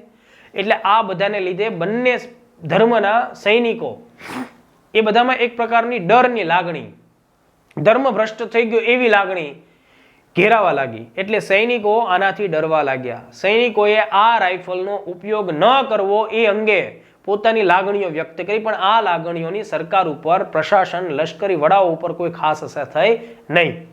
એટલે આ બધા જ લોકો અકળાઈ ગયા છે આ આખી ઘટનાને લઈને. એટલે ચરબીવાળા કારતૂસ શું છે એ અંગે તમને બધાને સ્પષ્ટતા થયેલી હોવી જોઈએ. સૈનિકોએ નક્કી કર્યું કે ભાઈ આપણે તો મોટા સાહેબને કહી દેવાનું છે કે સાહેબ બીજી ગમે રાઇફલ આપવું, પણ આ ચરબીવાળા કારતૂસવાળી એનફિલ્ડ રાઇફલનો ઉપયોગ અમારે કરવાનો નથી. તમે તારે પગાર ન આપો, અમને પગાર ઘટાડી દો, જે કરવું એ કરો, પણ અમારો ધર્મ અમને સુરક્ષિત રાખવા દો. અંગ્રેજી સૈનિકો અથવા તો અંગ્રેજી લશ્કરના વડાઓ આ વાતને ગંભીરતાથી ધ્યાને લેતા નથી. એનું શું પરિણામ આવશે એ હવે આપણે સમજીએ. એનું પરિણામ દોસ્તો એવું આવશે, બંગાળના બેરકપુરમાં એક ઘટના ઘટશે. બરાબર, આ ઘટના 29મી માર્ચ 1857ના દિવસે બનશે. બંગાળની બેરકપુર છાવણી, બેરકપુર અથવા બરાકપુર, ઓપ્શનમાં જે બેમાંથી કોઈ એક શબ્દ હોય તમારે ટીક મારવાનો. બરાબર, આ બેરકપુરની છાવણી ક્યાં આવેલી છે? તો જવાબ છે આપણો બંગાળ. ઓકે, બંગાળના બેરકપુર છાવણીના 34મી પાયદળ ટુકડી, 34મી ટુકડી, આ ધ્યાનમાં રાખજો, આ પરીક્ષામાં પ્રશ્ન તરીકે આવી શકે.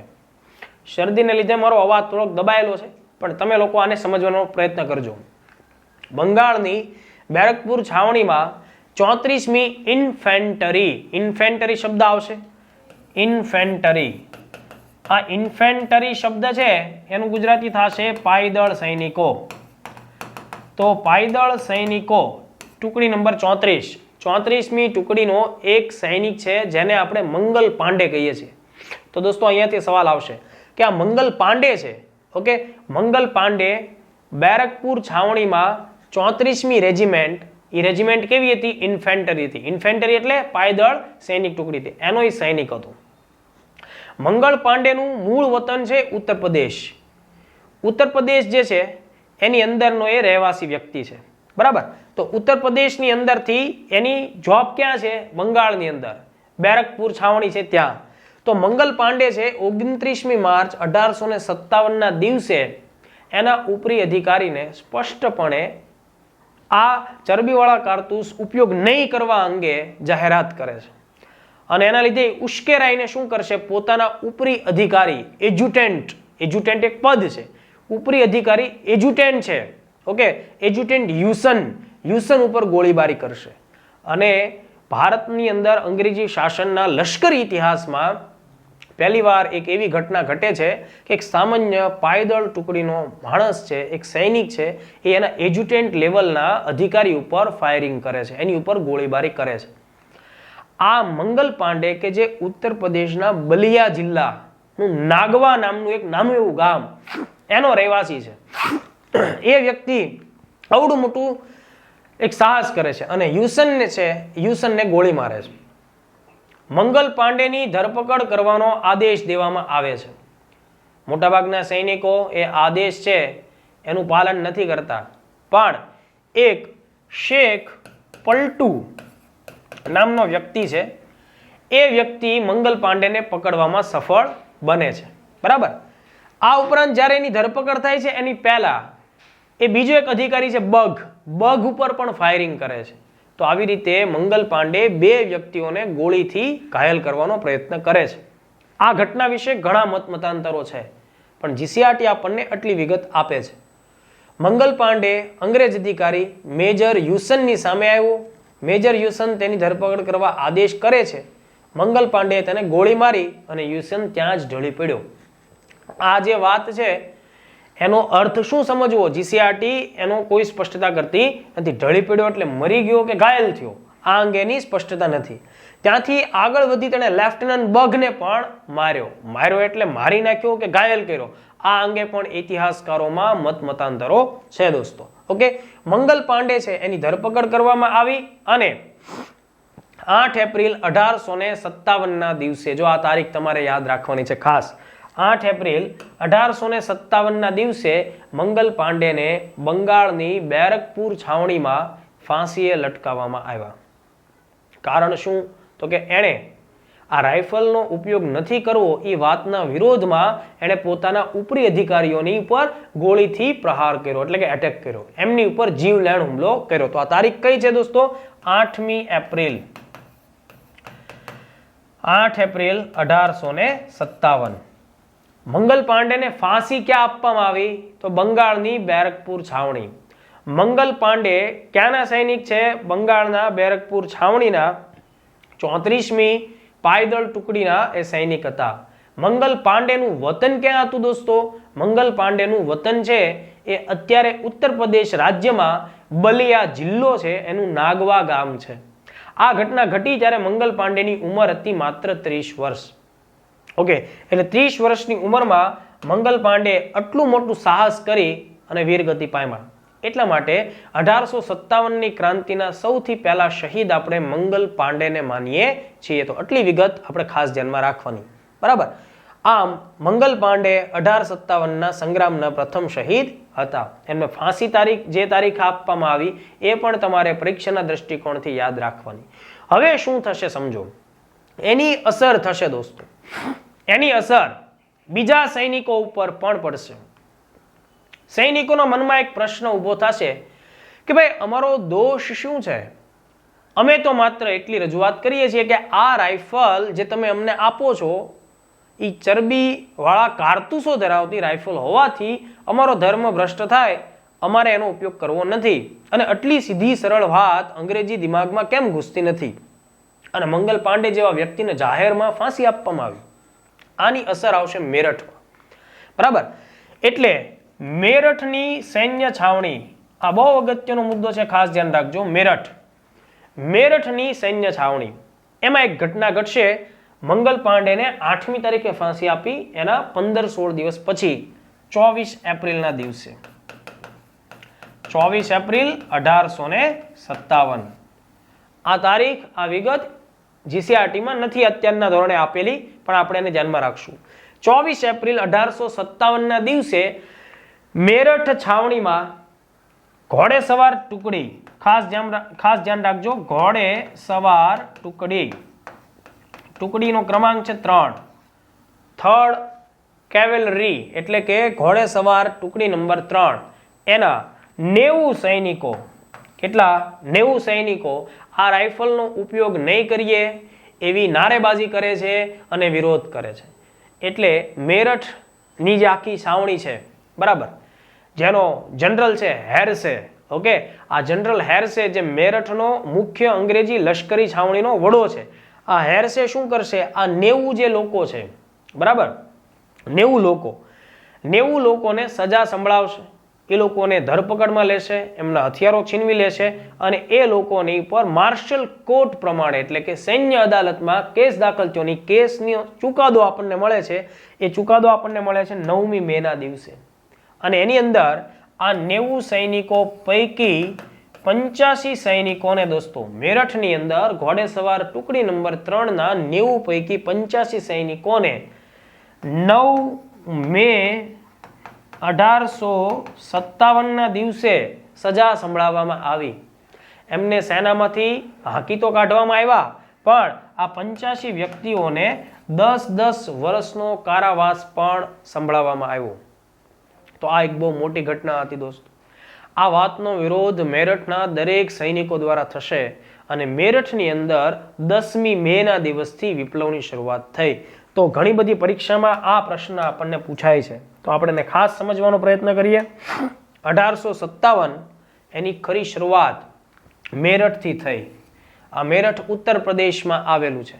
એની પાછળની ઘટના મેં તમને ટૂંકમાં સમજાવી. તમારે એની જે તારીખ યાદ રાખવાની છે એ છે 10 મે 1857. 10મી મે 1857. ઓકે, આ તારીખ આપણે અચૂક યાદ રાખવાની થાય. 10 મે 1857. અને વિપ્લવનું જે કેન્દ્ર બિંદુ છે દોસ્તો એ છે મેરઠ. એ લોકોએ શું કર્યું? મેરઠની અંદર અંગ્રેજી સૈનિકોનો હત્યાકાંડ શરૂ થયો દોસ્તો. 10મી મે મતલબ 9મી મેની મધરાત પછીનો સમયગાળો.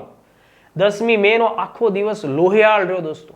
મેરઠની અંદર તબાહી મચી, લૂંટફાટ મચી, અંગ્રેજી ગોરા અધિકારીઓની હત્યાઓ થઈ. જેટલા હથિયારો, જેટલા કારતૂસો લૂંટાતા હતા એટલે બધા લૂંટ્યા અને મેરઠને આગના હવાલે કરી આ સૈનિકો ક્રાંતિના માર્ગે આગળ વધ્યા અને દિલ્હી સુધી પહોંચે છે દોસ્તો. તો આટલા ફેક્ટ્સ આપણે ખાસ ધ્યાનમાં રાખશું. બીજું, આ આખી ઘટના ઘટે છે 1857નો વિપ્લવ. એ સમયે ભારતની અંદર મુઘલ વંશની અંદર છેલ્લો મુઘલ બાદશાહ એટલે કે બહાદુર શાહ ઝફર એ પોતે ગાદી ઉપર છે, નામ માત્રની ગાદી છે, પણ એમ છતાંય તે મુઘલ બાદશાહનું નામ તમને પરીક્ષામાં પૂછાય, બરાબર, કે જેમણે ક્રાંતિકારીઓ આગળ જતા આ સમગ્ર ક્રાંતિ છે એના મુખ્ય નેતા તરીકે સ્થાપિત કરવાનો પ્રયત્ન કરે છે, એ કોણ હતા? બહાદુર શાહ ઝફર. ઓકે, બહાદુર શાહ ઝફર, જેનો આપણને અહીંયા પ્રતિકૃતિ દર્શાવવામાં આવી છે એ વ્યક્તિ. ઓકે, હવે બીજા સાથોસાથ કેટલાક અગત્યના ફેક્ટ્સ આપણે ધ્યાનમાં રાખવા પડશે આ જે ઘટના ઘટી એની સાથોસાથ, બરાબર. જેમ કે આ ઘટના 10 મે 1857 થી શરૂ થાય છે. આ તારીખ આપણે ખાસ ધ્યાનમાં રાખવાની. આ ઘટના ઘટે છે અથવા તો શરૂ થાય છે એ સ્થળ છે મેરઠ. આ બાબત આપણે ખાસ નોંધવાની. આ સમયે ભારતમાં મુઘલ બાદશાહ કોણ છે? તો આપણો જવાબ હોવો જોઈએ બહાદુર શાહ ઝફર. બરાબર, બહાદુર શાહ ઝફર છેલ્લો મુઘલ બાદશાહ. ઓકે, હવે જુઓ, હવે હું તમને જે 3-4 મુદ્દાઓ સમજાવું છું એ જીસીઆરટીમાં નથી આપેલા, પણ એમ છતાં સ્પર્ધાત્મક પરીક્ષાના દ્રષ્ટિકોણથી તમને એ મુદ્દા યાદ રહેવા જોઈએ. દાખલા તરીકે આ જ્યારે આખી ઘટના ઘટી ત્યારે બ્રિટિશ તાજ એટલે કે બ્રિટનની મહારાણી કોણ છે? બરાબર, તો આપણો જવાબ હોવો જોઈએ વિક્ટોરિયા. બરાબર, વિક્ટોરિયા. મહારાણીનું નામ છે વિક્ટોરિયા. ઓકે, આ સવાલ આપણે અગત્યનો ધ્યાનમાં રાખવાનો. ઉપરાંત બીજો એક ક્વેશ્ચન કે ભાઈ આ જ્યારે આખી ઘટના ઘટે છે, ઓકે, આ આખી ઘટના ઘટે છે ત્યારે બ્રિટન છે એનો પ્રાઇમ મિનિસ્ટર કોણ છે? તો આપણો જવાબ હોવો જોઈએ Henry John Temple. Henry John Temple, અથવા એનો હોદ્દાની દ્રષ્ટિએ એનું જે પદનું નામ છે એ છે વિસ્કોન્ટ પામસ્ટન. વિસ્કોન્ટ પામસ્ટોન. તો મોટા ભાગે એનું હોદ્દાનું નામ આપણને પરીક્ષામાં પૂછાય, પીએમ તરીકે વિસ્કોન્ટ પામસ્ટોન છે. બરાબર, વિસ્કોન્ટ પામસ્ટોન. પણ વિસ્કોન્ટ પામસ્ટોનનું કદાચ મૂળ નામ પૂછાય તો ટેમ્પલ છે, યાદ રાખજો, હેનરી જોન ટેમ્પલ. આ એક અગત્યનો સવાલ થઈ ગયો દોસ્તો, ખાસ આમાં કોઈ ભૂલ આપણે પાડવાની નથી થતી. હજી એક મુદ્દો કે ભાઈ આ આખી ઘટના ઘટી ત્યારે કંપનીમાં ભારતનો ગવર્નર જનરલ કોણ છે? 1857ના વિપ્લવની ઘટના વખતે ભારતનો સર્વોચ્ચ અધિકારી, જેને આપણે ગવર્નર જનરલ ઓફ ઇન્ડિયા, બરાબર, એવા પદથી ઓળખીએ છીએ ઈસ્ટ ઇન્ડિયા કંપનીમાં, તો એ કોણ છે? તો એ છે લોર્ડ કેનિંગ. આ ખાસ ધ્યાનમાં રાખશું, કેનિંગ. કેનિંગના સમયમાં 1857નો વિપ્લવ છે એની ઘટના આકાર લે છે. હજી એક બીજો નાનો એવો ક્વેશ્ચન આપણે ધ્યાનમાં રાખવો જોઈએ. આ 1857ની જે ક્રાંતિ થઈ દોસ્તો, એ સમયે બ્રિટિશ લશ્કરનો મુખ્ય વ્યક્તિ ભારતની અંદર કોણ છે? તો જો ધ્યાન આપો, જ્યોર્જ એન્સન હતો. બરાબર, એન્સન, એ ઘટના શરૂ થઈ ત્યારે એન્સન છે, જ્યોર્જ એન્સન, એ લશ્કરનો વડો હતો. પણ આગળ જતા તરત એણે રાજીનામું છોડી દીધું, ભાઈ મારાથી આ બધી વસ્તુ કંટ્રોલ નહીં થાય, હું આ ઘટનાને હેન્ડલ નહીં કરી શકું. એના પછી પેટ્રિક ગ્રાન્ટ આવે છે, પણ પેટ્રિક ગ્રાન્ટ છે એ દિલ્હીમાં લડાઈ દરમિયાન એને કોલેરા થાય, એનું મૃત્યુ થાય, અને છેલ્લે ફાઇનલી એક વ્યક્તિને બોલાવવામાં આવે છે, એ છે કોલિન કેમ્પબેલ. Choline Campbell. એટલે આ આખી ઘટનાને દબાવવામાં અથવા વિપ્લવને નાસીપાસ કરવામાં જે સર્વોચ્ચ ભૂમિકા નિભાવનારો અંગ્રેજી લશ્કર વડો ભારતમાં જે છે એ છે કોલિન કેમ્પબેલ. આ આટલા આઈએમપી ફેક્ટ તમારે ધ્યાનમાં રાખવાના છે. બ્રિટિશ મહારાણી વિક્ટોરિયા, બ્રિટનનો પીએમ વિસ્કોન્ટ પામસ્ટોન, એનું મૂળ નામ હેનરી જોન ટેમ્પલ છે. ઓકે, ભારતમાં ગવર્નર જનરલ કેનિંગ હતો, અને મુખ્ય સેનાપતિ જે ભારતમાં એ સમયે સફળતાપૂર્વક આને દબાવે છે, વિપ્લવ જેના સમયમાં એન્ડ આવે છે, એ છે કોલિન કેમ્પબેલ. શરૂઆતમાં કોણ હતો? જ્યોર્જ એન્સન, પણ એનાથી આ કંટ્રોલ રહેતો નથી આ ઘટના ઉપર. પછી એની જગ્યાએ કોણ આવે છે? સર પેટ્રિક ગ્રાન્ટ, પણ એનું શું હાલ હવાલ થાય છે? તો દિલ્હીમાં મૃત્યુ પામે છે કોલેરાની બીમારીથી. અને કોલિન કેમ્પબેલ છે એ ફાઇનલી આ વિપ્લવને હેન્ડલ કરે છે. તો આટલી બાબતો આપણે ખાસ ધ્યાનમાં રાખીએ. હવે જુઓ, આ પેજ ઉપર આપણને કેટલાક અગત્યના વિપ્લવના કેન્દ્રો અને એની સાથે સંકળાયેલા રાજવી નેતાઓ અથવા ધાર્મિક નેતાઓ એનો આપણને પરિચય આપવામાં આવ્યો છે. દિલ્હી, જો અહીંયા આપણે દિલ્હીની વાત કરી દોસ્તો, તો દિલ્હીમાં એ સમયે મુઘલ બાદશાહ છે એ છે બહાદુર શાહ ઝફર, જેનો મેં હમણાં ઉલ્લેખ કર્યો. બરાબર, બહાદુર શાહ ઝફર. એમના બેગમ હતા દોસ્તો, એ હતા ઝિન્નત મહલ. ઝિન્નત મહલ. પરીક્ષામાં ઝિન્નત મહલ સુધી ક્વેશ્ચન જાય એવી કોઈ ગુંજાઈશ નથી, પણ એ તમને ખ્યાલ રાખવો પડશે, કારણ કે ઝિન્નત મહલે એમને આ લડાઈમાં ભાગ લેવા માટે થઈને મોટિવેશન આપેલું. બરાબર, ઝિન્નત મહલ. બીજું, બહાદુર શાહ ઝફર વતી દિલ્હીમાં આ વિપ્લવની ઘટનાને આગળ કોણ વધારે છે? બરાબર, બહાદુર શાહ ઝફર તો ખૂબ મોટી ઉંમરના વ્યક્તિ હતા, એમની પાસે તો એવી કોઈ તાકાત નહોતી, કારણ કે એમને તો ઘણા લાંબા ટાઈમથી બોર્નવિટા પીવાનું બંધ કરી દીધું હતું, તો આ લડાઈમાં કેમ ભાગ લઈ શકે? એટલે એમના વતી જે વ્યક્તિ દિલ્હીમાં 1857ની લડાઈનો મોરચો સંભાળે છે દોસ્તો, એનું નામ છે જનરલ બખ્ત ખાન. બખ્ત ખાન. એટલે પરીક્ષામાં ઘણી બધી વખત 1857ના અગત્યના કેન્દ્રો અને એની સામે અગત્યના લીડર એટલે કે નેતાઓના નામનું જોડકું તમને પરીક્ષામાં અવારનવાર પૂછાય છે. તો મારો તમને કહેવાનો દોસ્તો ભાવાર્થ એ છે, માની લો કે દિલ્હી શબ્દ આવ્યો 1857ના એક અગત્યના કેન્દ્ર તરીકે, અને એની સામે બહાદુર શાહ ઝફરનું નામ તમને જોવા મળતું નથી, તો એ કેસમાં તમારે જનરલ બખ્ત ખાન એનું નામ તમારે ખાસ ધ્યાનમાં રાખવાનું છે. બરાબર. બીજું, શરૂઆતમાં દિલ્હીની અંદર થોડા સમયમાં અંગ્રેજોનો હત્યાકાંડ સંહાર શરૂ થયો. અંગ્રેજો પોતાનો જીવ બચાવીને દોસ્તો ભાગ્યા. મે મહિનાથી લઈને સપ્ટેમ્બર સુધી દિલ્હી એટલે કે ભારતની એ સમયે મુઘલોની રાજકીય રાજધાની, અને દિલ્હી એટલે એક એવું શહેર કે જેને ભારતના દરેક રજવાડા નાના મોટા અંશે સન્માનની નજરે તો જોવે જ છે. ભલે બહાદુર શાહ ઝફર છે એની સત્તા, એનું જે ગરિમા છે એ લાલ કિલ્લાથી બહાર બહુ દૂરના વિસ્તાર સુધી ભલે ફેલાયેલું નથી, એમ છતાંય મોટો રાજકીય પરિવાર ગણાય ખરો. બરાબર. એટલે અંગ્રેજો માટે તકલીફનો વિષય એ છે કે આ દિલ્હી હાથમાંથી જતું રહ્યું, તો સૌથી પહેલા દિલ્હીને પકડવું પડે. એટલે 1857ના વિપ્લવમાં એક અગત્યનો અધિકારી દિલ્હીને ફરીથી પરત મેળવે છે દોસ્તો. બરાબર. એ વ્યક્તિ એટલે હડસન. આનું નામ પણ આપણે યાદ રાખવું પડશે, જીસીઆરટીમાં એના નામનો ઉલ્લેખ નથી, પણ એમ છતાંય તે દિલ્હીને ફરીથી સપ્ટેમ્બર મહિનામાં 20મી સપ્ટેમ્બર 1857ના દિવસે દિલ્હીને ફરીથી રીકેપ્ચર કરે છે અંગ્રેજો, ફરીથી પોતાના કબજામાં લે છે. ઓકે, અને એ સમયે એ અધિકારી, જે મુખ્ય અધિકારી છે એ કોણ છે? હડસન. ચિંતા ન કરો, આ હડસન પણ વીરગતિ પામવાનો જ છે. આ વિપ્લવમાં એનો પણ વારો લખનૌની અંદર તો નીકળશે જ તે, પણ આખી વસ્તુ સમજો. આ હડસનનું નામ મેં તમને એટલા માટે કીધું દોસ્તો, કારણ કે આ હડસને આગળ જતા બહાદુર શાહ ઝફર પોતાના પરિવારના સદસ્યો સાથે જ્યારે દિલ્હીમાં હુમાયુના મકબરામાં પોતે છુપાયેલા હતા, ત્યાંથી આખા પરિવારને બહાર કાઢે છે. બરાબર, હુમાયુના મકબરામાંથી બહાર કાઢે છે. અને બહાદુર શાહ ઝફરના બે પુત્રો એટલે કે બે મુઘલ રાજકુમારો, ઓકે, એમાં એક હતા મિર્ઝા મુઘલ અને બીજો જે રાજકુમાર છે એ છે મિર્ઝા ઝહીરુદ્દીન. મિર્ઝા ઝહીરુદ્દીન. ઓકે, આ બંને રાજકુમારને ગોળીઓ મારી દે છે અને એની હત્યા કરે છે. બહાદુર શાહ ઝફર કે જે એના વાલિદ છે આ બંનેના, બરાબર, એના પિતા છે, એમની નજર સામે આ બે રાજકુમારોને કોણ ગોળી મારે છે? હડસન. અને પછી શું થયું દોસ્તો? પછી બહાદુર શાહ ઝફરને પરિવાર સહિત દિલ્હીથી દૂર કરવામાં આવ્યા અને એમને ભારતમાંથી દેશવટો આપવામાં આવ્યો અને એમને મ્યાનમારના રંગૂન, આ ધ્યાનમાં રાખજો, રંગૂન શહેરમાં શિફ્ટ કરવામાં આવ્યા.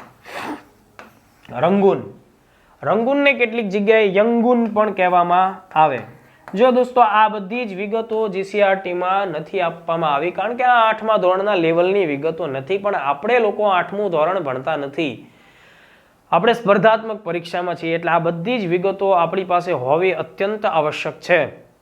અને તમે લોકો જીસીઆરટીના લેક્ચર્સ ઘણી બધી અલગ અલગ યુટ્યુબ ચેનલ ઉપર પણ જોતા હશો, તો ક્યારેક આ બધા મુદ્દાઓ કમ્પેર કરશો તોય ખ્યાલ આવશે કે ક્યાં સમય આપવો ને ક્યાં સમય ન બગાડવો. બરાબર. રંગૂન અથવા યંગુન. ઓકે, જ્યાં 1862ના વર્ષમાં મુગલ બાદશાહ બહાદુર શાહ ઝફર છે એમનું નિધન થયું, એટલે એમની અંતિમ વિધિ, એમની દફન ક્રિયા પણ રંગૂનમાં કરવામાં આવી હતી. તો આટલા ફેક્ટ આપણે દિલ્હીને ધ્યાનમાં રાખીશું. બરાબર. બીજું દોસ્તો, કમળનું ફૂલ અને રોટી એ આ 1857ના વિપ્લવના પ્રતીકો હતા. પણ આ તમારે ધ્યાનમાં રાખવાનું છે ખાસ, કમળ અને રોટી. ઓપ્શનમાં કમળની જગ્યાએ કલમ ન આવે, એ ખાસ જોજો, નહીતર કેટલાક વિદ્યાર્થી ઉતાવળમાં કમળની જગ્યાએ કલમ અને રોટી જે પહેલો ઓપ્શન હોય એને ટીક મારીને ભાગી જાય, એવું તમે ભૂલ ન કરશો. ચલો, તો દિલ્હીની બાબતો આપણે સમજ્યા, દિલ્હી સાથે સંકળાયેલા ફેક્ટ્સ મેં તમને કીધા. બીજું હું તમને એક ઇન ડેપ્થ ફેક્ટ પણ કહું. મિર્ઝા હસન ગાલિબ. મિર્ઝા ગાલિબનું નામ તમે બધા લોકોએ સાંભળ્યું હશે. કોલેજના છોકરાઓએ તો ખાસ દિલ તૂટું બીટું એટલે ગાલિબના મતલબ એના આશરે ગયા હોય. તો આ ગાલિબ છે એ સમયે 1857ની ક્રાંતિ સમયે દિલ્હીની અંદર હયાત છે. આ ઘટનાનો આંખો દેખો અહેવાલ ગાલિબ લખે છે અને એની પોતાની જે રોજનીશી હતી ડાયરી, એમાં 1857ની જે ભયાનકતા દિલ્હીમાં જોવા મળી એ ગાલિબે લખી છે. અને એની જે ડાયરી છે દોસ્તો 1857 ઉપર ગાલિબની, એનું નામ છે દસ્તનબુ. દસ્તનબુ નામની ડાયરી પણ ગાલિબે 1857ને ધ્યાનમાં રાખીને લખી. તો આ દિલ્હીની મેં તમને ડિટેલમાં વાત કરી. આ ઉપરાંત ભારતમાં કાનપુર, લખનઉ, ઝાંસી આ બધા ઉત્તર પ્રદેશમાં આવેલા સ્થળો છે. પટણા, જગદીશપુર, બરેલી યુપીમાં આવશે. એ બધા સ્થળોનો સમાવેશ થાય છે. અહીંયા એક સ્થળ છે દોસ્તો લખનઉ.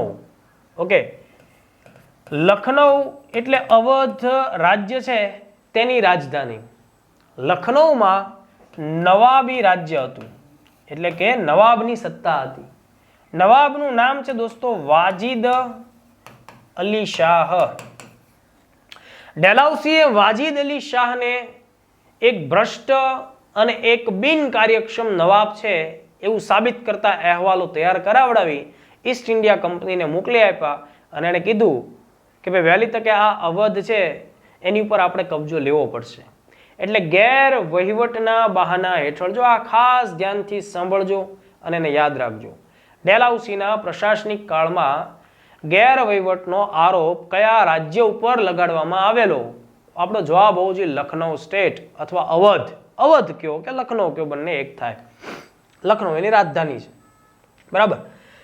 સ્ટેટ છે એ છે અવધ. તો ઘટના શું થશે? વાજીદ અલી શાહ ઉપર ગેરવહીવટનો આરોપ મૂકવામાં આવ્યો. વાજીદ અલી શાહને સૈન્ય ધાક ધમકીથી મજબૂર કરવામાં આવ્યા અને વાજીદ અલી શાહ પાસેથી નાના નવાબી હકો કંપનીએ મેળવ્યા અને વાજીદ અલી શાહને કલકત્તા ભેગા કરવામાં આવ્યા, મતલબ કલકત્તા મોકલી દેવામાં આવ્યા. પણ આ બધી ઘટના વાજીદ અલી શાહના બેગમ હઝરત મહલને પસંદ પડી નહીં. એટલે વાજીદ અલી શાહ કે જેને આપણે લખનઉના છેલ્લા એટલે કે અવધ સ્ટેટના છેલ્લા નવાબ ગણીએ, એમના બેગમ એટલે એ વ્યક્તિ એ લેડી છે હઝરત મહલ. સમજો, આ એકદમ વિરાંગના વ્યક્તિ હતા હઝરત મહલ. એમણે પોતાનું આખું રાજ્ય અંગ્રેજો આ રીતે બેઈમાનીથી ધોખાધડીથી પોતાનું રાજ્ય છીનવી જાય એ એમને પસંદ ન પડ્યું. ઓકે, એટલા માટે થઈને શું કર્યું? હઝરત મહલ પોતાના પુત્ર બિરજીસ કાદિર માટે થઈ અને લખનઉની ગાદી, અવધની ગાદી મેળવવા માટે જંગે ચડશે. બીજી એક ખાસ બાબત દોસ્તો, લખનઉ 1857ના વિપ્લવના કેન્દ્રોમાં સૌથી લોહિયાળ જંગમાંથી પસાર થયું. એનું કારણ છે લખનઉ એટલે યુપી, ઉત્તર પ્રદેશ, અને અંગ્રેજોની ઈસ્ટ ઇન્ડિયા કંપનીની જે સેના હતી એમાં સૌથી વધુ સ્ટ્રેન્થ એટલે કે સૈનિકોની સંખ્યા એ યુપીથી બિલોંગ કરતી હતી. અને જ્યારે એમના નવાબનું અથવા એની આસપાસના વિસ્તારના લોકો હતા, જ્યારે એને ખબર પડી કે ભાઈ લખનઉના નવાબનું ઘોર અપમાન થયું અને એમની પાસેથી એના હક હિસ્સા, એના અધિકારો છીનવી લેવામાં આવ્યા અને એમને કલકત્તા હવે અપમાનજનક રીતે મોકલવામાં આવ્યા. અને જ્યારે એનો બદલો લેવા ખુદ એમના બેગમ એક મહિલા થઈને લડાઈમાં આગળ આવ્યા, એટલે યુપીમાં એની ખૂબ ઊંડી અસર થઈ અને જનતાનો સૌથી વધુ સમર્થન લખનઉમાં આપણને પ્રાપ્ત થતું જોવા મળે. બીજું, ઈસ્ટ ઇન્ડિયા કંપનીના સૈનિકો વિપ્લવના દરેક સ્થળે વીરગતિ પામ્યા. જો સૈનિક છે વીરગતિ લડતા લડતા મૃત્યુ પામશે તો આપણે એના માટે સન્માનજનક શબ્દ જ વાપરવો પડશે, એ છે વીરગતિ. સૌથી વધુ લોકો કંપનીના સૈનિકો વીરગતિ ક્યાં પામે છે? તો એનો જવાબ છે લખનૌ. ત્યાં સૌથી વધુ સૈનિકો મૃત્યુ પામ્યા, વીરગતિ પામ્યા. તો આ કહાની હતી એ લખનૌ સાથે સંકળાયેલી હતી. બરાબર. તો લખનૌમાં આપણે શું યાદ રાખીશું દોસ્તો? બેગમ હજરત મહલનું નામ. દોસ્તો વિપ્લવનું એવું જ એક અગત્યનું કેન્દ્ર છે એ છે ઝાંસી. ઝાંસીના રાજા હતા ગંગાધર રાવ. ગંગાધર રાવ સાથે વિવાહ થાય છે લક્ષ્મીબાઈના. લક્ષ્મીબાઈ મૂળ નામ નથી દોસ્તો, મૂળ નામ મણિકર્ણિકા અથવા મનુબાઈ છે, પણ વિવાહ પછી નામ બદલાય છે અને નવું નામ ધારણ થાય છે, એ છે લક્ષ્મીબાઈ. રાજા ગંગાધર રાવ અને લક્ષ્મીબાઈ એમને પોતાને સગું સંતાન નથી દોસ્તો, અને રાજા ગંગાધર રાવની તબિયત ઘણી નાજુક રહેતી હોય છે. ગંગાધર રાવને એવો ખ્યાલ આવે છે કે ભાઈ હવે કદાચ મારું સ્વાસ્થ્ય સારું ન થાય, આવી સ્થિતિઓ કદાચ બની શકે. એટલા માટે થઈ અને આ દંપતી એક બાળકને દત્તક લે છે અને એ બાળકનું નામ છે દોસ્તો આનંદરાવ. આનંદરાવ. થોડા સમય પછી જ્યારે ગંગાધર રાવનું દેહાંત થાય છે દોસ્તો, ત્યારે ઝાંસીના નવા રાજા તરીકે દત્તક લીધેલા આ બાળક આનંદરાવ છે, એમનો રાજ્યાભિષેક લક્ષ્મીબાઈ કરાવડાવે છે. તો આ આનંદરાવનો જ્યારે રાજ્યાભિષેક થાય છે દોસ્તો, એટલે આનંદરાવને દામોદર રાવ આવું નામ આપવામાં આવે છે. આ બધું પરીક્ષાલક્ષી ફેક્ટ છે. એટલે લક્ષ્મીબાઈએ જે દત્તક લીધેલો પુત્ર જે બાળક છે અને રાજા તરીકે રાજ્યાભિષેક એનો થાય છે, ત્યારે એ દામોદર રાવ એવું નામ ધારણ કરે છે. પણ આ ઘટના જ્યારે ઘટે છે ત્યારે ભારતમાં ગવર્નર જનરલની ભૂમિકા એ પદ નિભાવે છે એ છે ડેલહાઉસી. ડેલહાઉસીનું પ્રશાસન ઝાંસીના આ નિર્ણયને માન્ય નથી રાખતું. આ નવા રાજા દામોદર રાવને સ્વીકારતા નથી. કેમ? તો કે ભાઈ એ એક દત્તક પુત્ર છે, સગો પુત્ર નથી.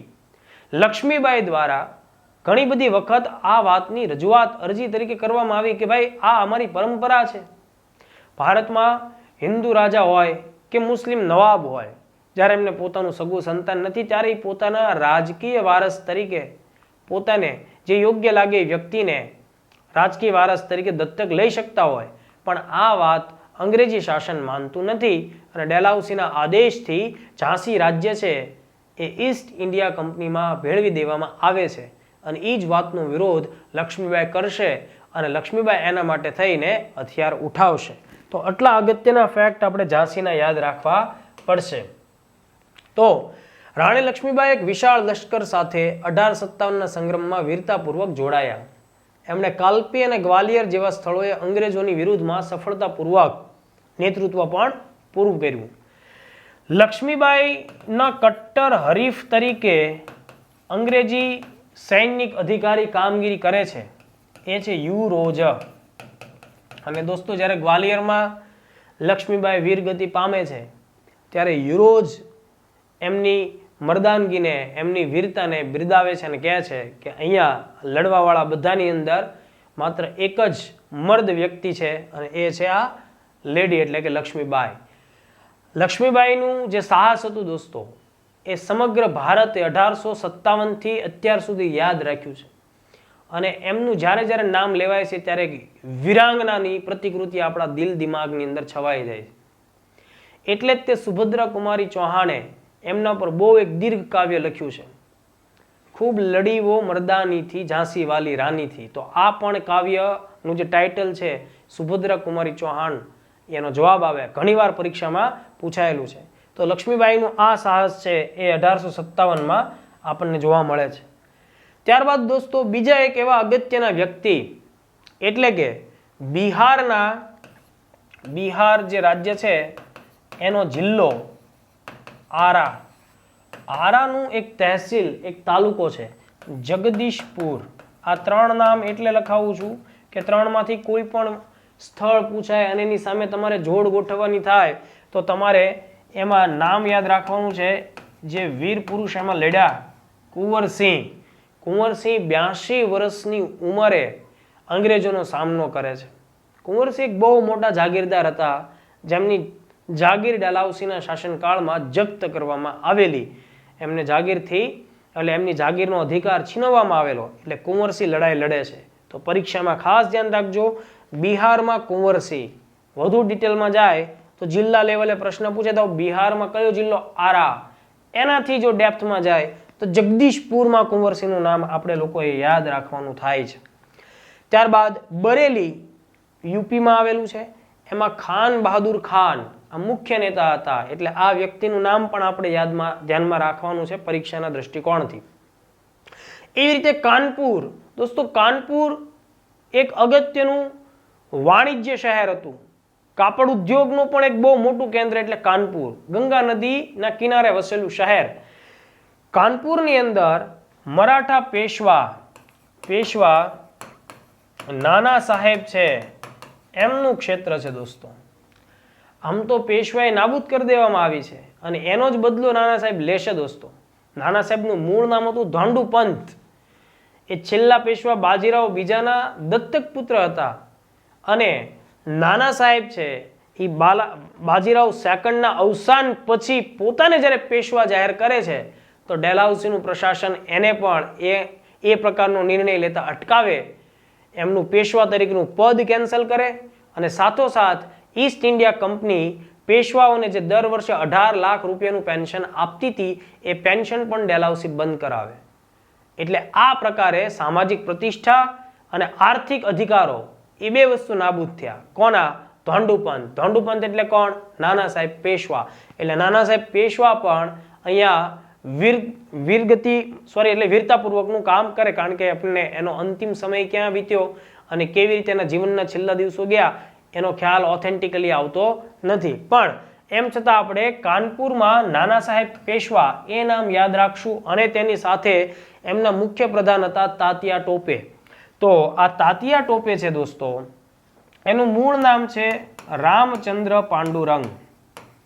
આ અનેક પરીક્ષામાં પૂછાયેલો ક્વેશ્ચન છે. તાત્યા ટોપેનું મૂળ નામ શું હતું? રામચંદ્ર પાંડુરંગ. આ વસ્તુ તમારે ખાસ યાદ રાખવાની છે. તાત્યા ટોપેનો મતલબ જ થાય, તાત્યા એટલે સૈનિક, ટોપે એટલે એનો વડો, સૈનિકનો સેનાનો વડો મરાઠી શબ્દ થાય, પણ એનું મૂળ નામ આપણને પરીક્ષામાં પૂછાય છે એ છે રામચંદ્ર પાંડુરંગ. તો આટલા આઈએમપી ફેક્ટ આપણને આમાં મળ્યા, બરાબર, જે પરીક્ષામાં પૂછી શકાય.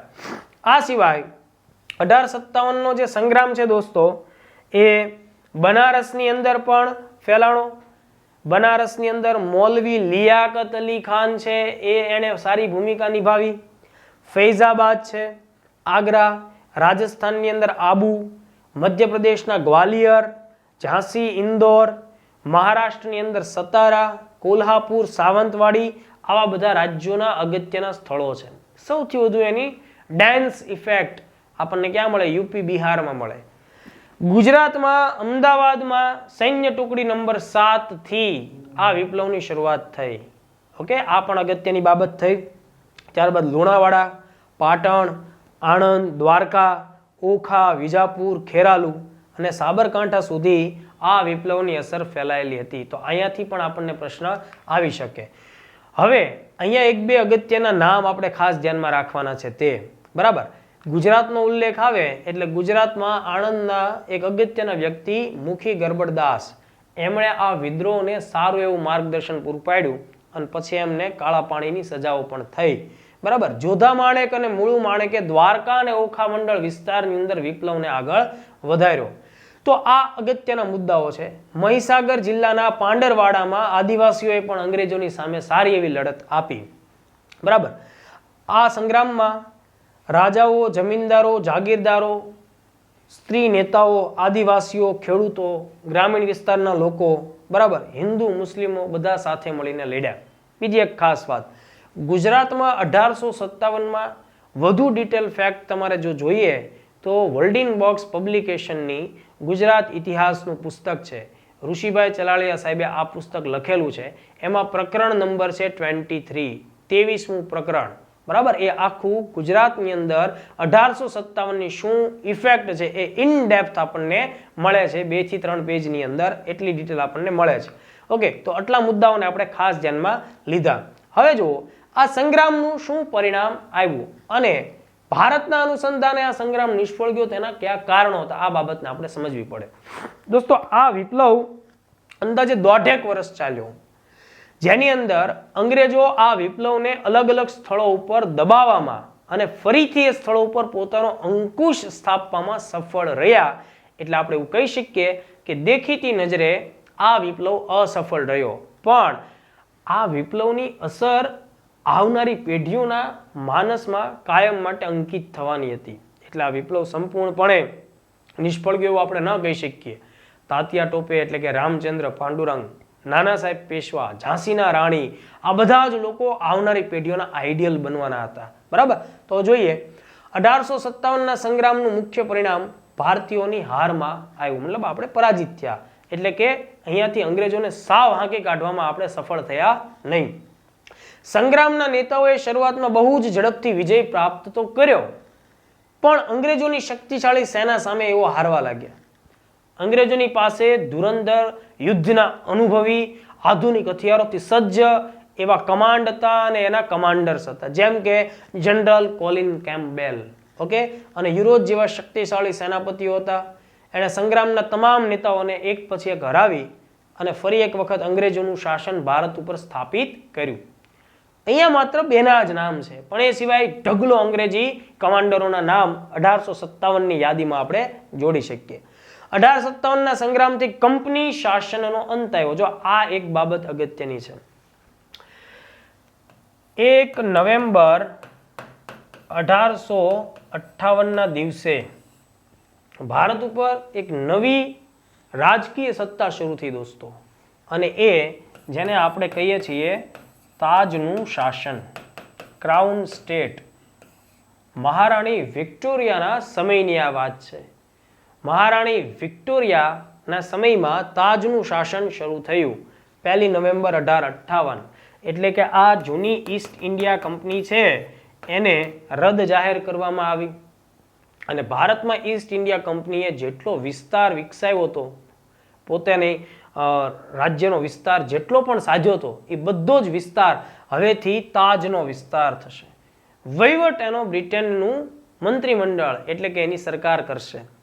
હવે જો એક ખૂબ અગત્યનો સવાલ છે દોસ્તો, જેને આપણે ખાસ ધ્યાનમાં રાખવાનો છે, તે ભારતમાં જ્યારે તાજનું શાસન લાગુ થયું ત્યારે, જો આ કોઈ જીસીઆરટી એનસીટીમાં આ ફેક્ટ નથી, પણ આપણે સમજશું, ત્યારે બ્રિટનનો પીએમ, બ્રિટનનો વડોપ્રધાન, ઓકે, એ વ્યક્તિ છે એડવર્ડ સ્મિથ સ્ટેનલી. આ નામ યાદ રાખજો. હમણાં આપણે વિસ્કોન્ટ પામસ્ટનની વાત કરી. એ વિસ્કોન્ટ પામસ્ટોન જ્યારે પીએમ છે ત્યારે ભારતમાં આ 1857નો જે ભડકો થયો એના લીધે બ્રિટનની લોકપ્રિયતા ઘટી ગઈ, બરાબર.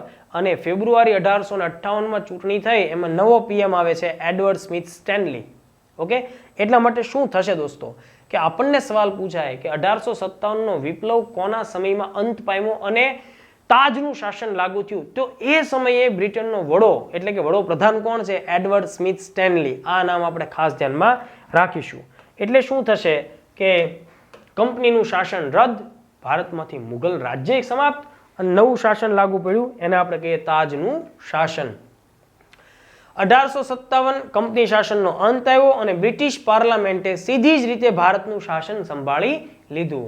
ફરીથી રિપીટ કરું છું, પ્રાઇમ મિનિસ્ટરનું નામ પૂછાય તો એનું નામ છે એડવર્ડ સ્મિથ સ્ટેનલી, ઓકે. તેણે વિદ્રોહના કારણોનો અભ્યાસ કરી વહીવટી પરિવર્તનો કર્યા, સામાજિક રીત રિવાજમાં પરિવર્તનો કર્યા, લશ્કરની પુનઃરચના કરી, દેશી રજવાડાઓ પ્રત્યેની નીતિમાં પણ બદલાવ આણ્યો. એટલે જુઓ, એને લાગ્યું કે હવે આપણે ભારતના સામાજિક, ધાર્મિક, સાંસ્કૃતિક બાબતોમાં બહુ પડવા જેવું નથી, કારણ કે એ બધા હસ્તક્ષેપ અને ચંચુપાતોને લીધે ભારતીય જનતા અંગ્રેજી રાજ્યથી ખિલાફ અને ખફા થઈ રહી છે. એટલે એણે એ નિર્ણય લીધો. એવા જ દેશી રજવાડાઓ આ લડાઈમાં ઇન્વોલ્વ થવા લાગ્યા હતા, જેમના કોઈને કોઈ અધિકારો કે હક, હિસ્સાઓ કે જાયદાદો અંગ્રેજોએ એક યા બીજી રીતે પચાવી પાડી હતી. તો એણે નક્કી કર્યું કે રજવાડાઓ સાથે પણ આપણે આપણી નીતિમાં બદલાવ લાવવો પડશે, બરાબર. એ બાબત આપણને અહીંયા જોવા મળે છે. લશ્કરની પુનઃરચના થઈ દોસ્તો, ખાસ ધ્યાન રાખજો. લશ્કરની પુનઃરચના માટે 1857ના વિપ્લવ પછી જોનાથન પીલ કમિશનની રચના થઈ હતી. આ ખાસ ધ્યાનમાં રાખશું. આપણને જીસીઆરટીમાં આ ફેક્ટ નથી આપેલું, આપણે એને યાદ રાખવું પડશે. જોનાથન પીલ કમિશન અથવા એને ટૂંકમાં પીલ આયોગ પણ આપણે કહીએ છીએ. પીલ આયોગ સેનાના પુનર્ગઠન માટે, મતલબ યુરોપીય સેનાની સંખ્યા વધારવામાં આવી હવેથી. એવા વિસ્તારો અને એવી જાતિઓના લોકો કે જેણે આ વિપ્લવમાં ભાગ લીધો હતો, ઓકે, એ બધા વિસ્તારોમાંથી ભરતીઓ ઘટાડવાનો અથવા તો નહીં કરવાનો નિર્ણય કરવામાં આવ્યો. જે જાતિ જ્ઞાતિના લોકોએ વિપ્લવમાં ભાગ લીધો હતો એ જાતિ જ્ઞાતિના લોકોને વિપ્લવ પછી સેનામાં એની ભરતી બંધ કરવામાં આવી. જે જાતિ જ્ઞાતિના લોકોએ વિપ્લવમાં અંગ્રેજોને સપોર્ટ આપ્યો એમની ભરતી વધારવામાં આવી. જે વિસ્તારોમાં વિપ્લવની અસર નહોતી પહોંચી એવા વિસ્તારોમાંથી સૈનિકોની ભરતી કરવામાં આવી. આવા બધા પરિવર્તનો પીલ કમિશનની ભલામણોને ધ્યાનમાં રાખીને લાગુ કરવામાં આવ્યા. તો અહીંયા જે જીસીઆરટીમાં આપણને આ વાત કહેવામાં આવી એનું અર્થઘટન આ થાય. બીજું એક 1857ની વિપ્લવની ઘટના દરમિયાન એક હકીકત આપણી સામે આવે છે જે અંગ્રેજોને તે મતલબ કે આંખે ઉડીને વળગે છે. એ ઘટના એ છે કે આ લડાઈમાં હિન્દુ અને મુસ્લિમ બંને પ્રકારના લોકોએ, બંને ધર્મના અનુયાયીઓએ એકબીજાની સાથે મળીને અંગ્રેજોનો સામનો કર્યો. એટલે અંગ્રેજોને આ વાતનો અહેસાસ થયો કે ભારતમાં આગામી સમયમાં આ બંને કોમને અલગ પાડવી પડશે. એટલે ભાગલા પાડો, રાજ કરો, આ નીતિ અંગ્રેજો અપનાવશે. બરાબર. તો એ 1857 પછી અંગ્રેજી નીતિની અંદર એનો સમાવેશ થતો આપણને જોવા મળ્યો દોસ્તો. ઓકે, તો આ આટલા મુદ્દાઓને આપણે ધ્યાનમાં લીધા. હવે સમગ્ર આખી ઘટનાના જે નિષ્ફળતાના કારણો છે એમાં કેવી કેવી બાબતોને આપણે સામેલ કરી શકીએ. તો કે ભાઈ નિષ્ફળ કેમ ગયા આપણે? એટલા બધા બહાદુર લોકો હતા, જુનૂની હતા અને એની અંદર કંઈક બદલો લેવાનું જૂનું નતું, ભાવના હતી, છતાંય તે. તો એનું એક અગત્યનું કારણ છે કેન્દ્રીય નેતાગીરીનો અભાવ. વિપ્લવ અલગ અલગ સ્થાનિક સ્થળોએ ફેલાયેલો હતો. એની ઉપર કોઈ સેન્ટ્રલાઇઝ સિસ્ટમ સ્થાપિત થઈ શકે એટલો ટાઈમ પણ નહોતો. બહાદુર શાહ ઝફરને ભારતમાં વિપ્લવકારી પોતાનો નેતા તો જાહેર કર્યો, પણ એ સેન્ટર દિલ્હી સેન્ટર તો 4 જ મહિનામાં ફરીથી અંગ્રેજોના કબજામાં આવી ગયું. તો અને બહાદુર શાહ ઝફર છે એનું પોતાનું અસ્તિત્વ છે એ અંગ્રેજોને હવાલે થયું. એટલે કેન્દ્રીય નેતાગીરીનો અભાવ આપણને જોવા મળે છે. ઘણા બધા નેતાઓ હતા અને આ બધા નેતાઓની વચ્ચે પણ ઘણી બધી જગ્યાએ આપણને કુસંપ અને આયોજનોનો અભાવ જોવા મળ્યો. રાજાઓ અને જાગીરદારો કોઈનો હુકમ માનવા તૈયાર નહોતા. વળી એમની પાસે શિસ્ત પણ નહોતી. મુખ્ય નેતા બહાદુર શાહ ઝફર, જેની મેં વાત કરી, એ અત્યંત વૃદ્ધ હતા. એટલે કોઈ સેન્ટ્રલાઇઝ લીડરશિપ નથી. એટલે આપણે વિપ્લવમાં અંગ્રેજોને નુકસાની આપી શક્યા, મતલબ જે જોઈએ એવી સફળતા મેળવી શક્યા ન હતા. બીજું અગત્યનું કારણ છે કે શા માટે ભારતીયો 1857 છે એના વિપ્લવમાં પરાજિત થાય. જો આ બધા કારણો પણ તમને પ્રિલિમમાં પૂછી શકાય વિધાનોની અંદર, એટલે એના માટે તમારે એલર્ટ રહેવું પડશે. અંગ્રેજોની લશ્કરી તાકાત. દોસ્તો, અંગ્રેજોની પાસે વિપ્લવકારીઓની કમ્પેરિઝનમાં પૈસા પણ વધારે હતા, સાધનો પણ વધારે હતા. કોમ્યુનિકેશન માટે તાર વ્યવસ્થા પણ ઘણા બધા શહેરોમાં લાગુ થયેલી હતી. સૈનિકોની અને અગત્યની વસ્તુઓની હેરાફેરી માટે રેલવેનું નેટવર્ક પણ કામે લાગતું હતું. તો આ બધા મુદ્દાઓને લઈને અંગ્રેજોની લશ્કરી તાકાત છે દોસ્તો, એ વિપ્લવકારી લોકો છે એના કરતાં વધારે હતી. તો એ જ વસ્તુ આપણને જોવા મળે છે. કેટલાક એવા લોકો જેમણે વિપ્લવમાં ભાગ લીધો હતો એમણે કીધું કે ભાઈ અંગ્રેજોની ગોળીઓએ નહીં, પણ આ તાર જે છે, વિદ્યુત તાર, કમ્યુનિકેશનના તાર, એમણે અમારા ગળા છે એ ઘૂંટ્યા છે. અંગ્રેજોને અમે લડી લેત, પણ આ બધી ટેકનોલોજી અંગ્રેજો પાસે છે એના લીધે અમારો પરાજય થાય છે. તો એ અગત્યનું કારણ થયું.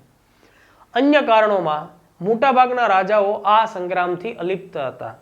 આ એક અગત્યની બાબત છે. આખું ભારત આ વિપ્લવમાં જોડાયેલું નથી દોસ્તો. એવા લોકો કે જેમને અંગ્રેજોએ ડાયરેક્ટલી દુઃખ આપ્યું છે એવા જ લોકો આમાં જોડાયેલા છે. તમે શું માનો છો? આખા ભારતના બધા લોકો જોડાય તો મુઠ્ઠી પર અંગ્રેજ છે એ ચણા મમરાની જેમ હવામાં વેરાઈ જાય, પણ એવી ઘટના થઈ નહીં. ઇતિહાસ પોતાની જાતને વારંવાર પુનરાવર્તિત કરતો રહ્યો કે ભારતીયો છે એ પરસ્પર કુસમથી ઘેરાયેલા છે અને એના લીધે જ તે ભારત છે અને જોઈએ એવી સફળતા ભૂતકાળના ઇતિહાસમાં આપણને જોવા મળતી નથી. જો ઘણા બધા અગત્યના મોટા અને તાકાતવાળા રજવાડાઓ હતા, એમણે આમાં ભાગ નથી લીધો. દાખલા તરીકે હૈદરાબાદ, મૈસૂર, ઓકે, હૈદરાબાદ, કાશ્મીર, પટિયાલા, ઇન્દોર, ગ્વાલિયર, બરોડા, ભોપાલ, આ બધા શાસકો એવા હતા જેમણે અંગ્રેજોને સહકાર આપ્યો હતો. સૌથી વધુ સહકાર છે એ ગ્વાલિયર સ્ટેટ આપે છે. આ વસ્તુ ધ્યાનમાં રાખજો. ગ્વાલિયર, આ ગ્વાલિયર રાજ્ય છે એ અત્યારે મધ્યપ્રદેશમાં આવેલું છે, એમપીમાં. ઓકે, ગ્વાલિયરના રાજા હતા જયાજી રાવ સિંધિયા. સિંધિયા એટલે મરાઠી થાય છે, મરાઠી રાજ્ય ગ્વાલિયર. ગ્વાલિયરના રાજા જયાજી રાવ સિંધિયાએ ઈસ્ટ ઇન્ડિયા કંપનીને 1857ના વિપ્લવમાં સૌથી વધુ મદદ કરી. ગ્વાલિયરે સૈનિકોએ આપ્યા, નાણાંએ આપ્યા, હથિયારો પણ આપ્યા, જોઈતી જરૂરિયાતો અંગ્રેજોની આપી. તો જયાજી રાવ સિંધિયા જેવો વ્યક્તિ અંગ્રેજો છે એને મદદ કરે છે. એટલે લોર્ડ કેનિંગ પોતાની ડાયરીમાં સ્પષ્ટપણે લખે છે દોસ્તો કે જો આ એક રાજ્ય એટલે કે ગ્વાલિયર એટલે કે સિંધિયા જો વિપ્લવના પક્ષમાં જોડાય તો અંગ્રેજોએ પોતાનું બિસ્તર એને સમેટવો પડે, મતલબ પોતાના થેલા પોટલા બાંધીને ભાગવું પડે. તો આ એક બાબતને તમારે ધ્યાનમાં રાખવાની. બીજું, ગ્વાલિયરના જે આ રાજા છે જયાજીરાવ સિંધિયા, એના એક દિવાન પણ હતા જેણે પણ ખૂબ બુદ્ધિશાળી પૂર્વકનું કામ કરેલું. એ હતા સર દિનકર રાવ.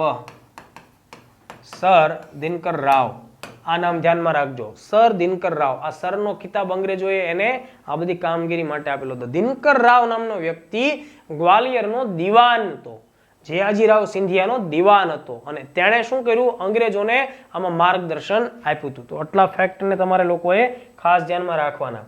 તો કેટલાક જે રીતે દેશી રજવાડાઓ અંગ્રેજોના પક્ષમાં રહ્યા, એવી રીતે જુઓ આપણને કેટલીક વિગત મળે છે. શીખો અને ગુરખાઓ, શીખ એટલે પંજાબ રાજ્ય, ગુરખા એટલે નેપાળ, બરાબર.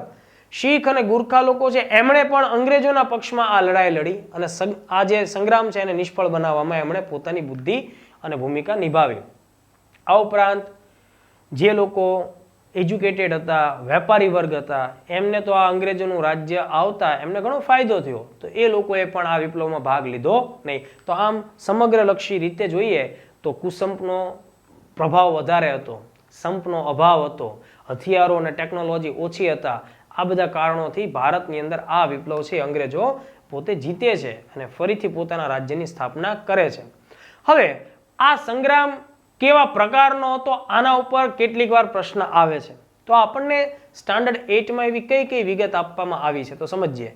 વિભિન્ન ઇતિહાસકારો અને વિદ્વાનો 1857ના સંગ્રામને જુદું જુદું સ્વરૂપ આપે છે. અંગ્રેજી ઇતિહાસકારો છે ને એ મોટા ભાગે આને ધાર્મિક વિદ્રોહ એવી સંજ્ઞા આપતું હોય છે, બરાબર. ખાસ તો કે ભાઈ ભારતના લોકો અસભ્ય છે એટલે અસભ્યતાની જંગ છે, બર્બર છે, બરાબર. આ પ્રકારનો આપણને સ્વરૂપ આપે. તો અંગ્રેજોને માત્ર સૈનિક વિદ્રોહ કહે છે, પણ કેટલાક ભારતીયો અને ઇંગ્લેન્ડના કેટલાક વ્યક્તિઓ એનાથી અલગ મત રજૂ કરે છે. દાખલા તરીકે આપણા માટે એક અગત્યનું ફેક્ટ એ થાય, ઇંગ્લેન્ડના રાજપુરુષ એટલે કે સ્ટેટ્સમેન એટલે કે રાજનીતિજ્ઞ નામ છે ડિઝરેલી, બરાબર. તો ડિઝરેલી એને શું કહે છે કે રાજકીય અને ધાર્મિક બળવો કહે છે. તો જીસીઆરટી ભલે અહીંયા ધાર્મિક શબ્દ વાપરો, આપણે ચેકી નાખીએ. ડિઝરેલી છે બેન્જામિન ડિઝરેલી, બરાબર. એ આ વિદ્રોહને ભારતની અંદર એક રાજકીય વિદ્રોહ તરીકે ઓળખાવે છે અથવા એને રાષ્ટ્રીય વિદ્રોહ તરીકે પણ ઓળખાવે છે. તો આ વિગત આપણે ખાસ ધ્યાનમાં રાખશું. બીજું એક ખૂબ આઈએમપી ફેક્ટ એટલે જો યાદ રાખો, વિનાયક દામોદર સાવરકર, જેને આપણે ટૂંકમાં વીડી સાવરકર કહીએ છીએ, એક અગત્યના ક્રાંતિકારી દિમાગ ધરાવતા નેતા અને ખૂબ બુદ્ધિશાળી વ્યક્તિ, બરાબર. વીડી સાવરકર, વિનાયક દામોદર સાવરકર, એ આ આખા સંગ્રામને ભારતનો પ્રથમ સ્વાતંત્ર્ય સંગ્રામ એવું નામ, એવી સંજ્ઞા આપે છે. આ જે આખી ઘટના થઈ એના 50 વર્ષ પછી એટલે કે 1907માં ભારતનો પ્રથમ સ્વાતંત્ર્ય સંગ્રામ એવું 50 વર્ષ સુવર્ણ જયંતિ ઉજવવાના ઉદ્દેશથી એક પુસ્તક લખે છે, જે પ્રકાશિત થાય એ પહેલા તેની ઉપર પ્રતિબંધો લગાડવામાં આવે છે. આ પણ વિગત આપણે ભણવાની આવશે જ તે. પણ તમને આ પ્રશ્ન વારંવાર પૂછાશે. ભારતનો સૌ પ્રથમ સ્વાતંત્ર્ય સંગ્રામ આવું 1857ના વિપ્લવને આવી સંજ્ઞા કોણ આપે છે? તો આપણો જવાબ હોવો જોઈએ વીડી સાવરકર. ઓકે, પટ્ટાભી સીતારમૈયા પણ આ ઘટનાને ભારતનો પહેલો સ્વાતંત્ર્ય સંગ્રામ એવી જ સંજ્ઞા આપે છે. ડોક્ટર સુરેન્દ્રનાથ સેન એને સ્વતંત્રતા સંગ્રામની ઉપમા આપે છે. ડોક્ટર સેન છે એ પોતાનું એક પુસ્તક આની ઉપર રજૂ કરે છે, સરકારને અહેવાલ આપે છે. એનું ટાઇટલ જ છે 1857 એ એના પુસ્તકનું ટાઇટલ છે. ઓકે, જો કે સિપાહીઓના બળવા કરતા પણ આનું સ્વરૂપ વધારે વ્યાપક અને પ્રભાવી હતું. આપણને ખ્યાલ છે કે આમાં માત્ર સૈનિકો જ નથી જોડાયેલા, પણ વિવિધ ધર્મના, વિવિધ જાતિ જ્ઞાતિના, વિવિધ હોદ્દાના લોકો પણ આ લડાઈમાં સામેલ થયેલા છે, જેમાં રાજા, જાગીરદાર, ખેડૂત, આદિવાસીઓ આ બધાએ પોતપોતાની રીતે યોગદાન આપેલું છે. તો આમ આ વિપ્લવનું એક્ઝેક્ટ સ્વરૂપ શું હતું એ અંગે ઇતિહાસકારોમાં મતભેદ છે, સંશોધનનો વિષય છે. પણ એમ છતાંય તે અહીંયા મેં તમને જે કેટલાક અગત્યના ફેક્ટ્સ કીધા એને તમારે અચૂક યાદ રાખવાનું. બીજું, ધોરણ 12ની જીસીઆરટી જ્યારે આપણે અભ્યાસમાં લેશું ત્યારે આ ઘટના ઉપર ઘણી ડિટેલમાં તે પાછા આપણે ફરીથી ચર્ચા કરશું. કન્ટેન્ટ અહીંનો ક્લિયર થાય છે. હવે જો દોસ્તો, વર્લ્ડિન બોક્સ એકેડમીની જામનગર શાખા છે એ આવનારા સમયમાં ક્લાસ 3 માટે એક સ્પેશિયલ જનરલ બેચ લોન્ચ કરી રહી છે. સમગ્ર જામનગર શહેરની બેસ્ટ એકેડમી એટલે વર્લ્ડિન બોક્સ એકેડમી દોસ્તો. ત્યાં તમને જે સર્વિસ મળશે, જે રીતનું તમને સ્ટ્રેન્થફુલ સ્ટડી થશે એ આખા જામનગરમાં અન્ય કોઈ જગ્યાએ નહીં થાય. તો એ જે બેચ છે દોસ્તો 8, 9 અને 10 ઓગસ્ટ 2022 સોમ, મંગળ અને બુધ સાંજે 4 થી લઈને 6 વાગ્યા સુધીનો એનો સમયગાળો છે. આ બેચ જોઈન કરશો એટલે વર્લ્ડિન બોક્સ માય ક્લાસ એપ્લિકેશન તમને બિલકુલ ફ્રી આપવામાં આવશે. આ અંગે વધુ વિગત તમે 7574091010 આ નંબર ઉપર તમે કોલ કરી અને ડિટેલ મેળવી શકશો. ઓકે, હવે જીસીઆરટીમાં જે કેટલાક ક્વેશ્ચન આપણને આપવામાં આવ્યા છે, આપણે આ ક્વેશ્ચનને સોલ્વ કરીએ. જો નીચે પૈકી કયું એક જોડકું યોગ્ય છે?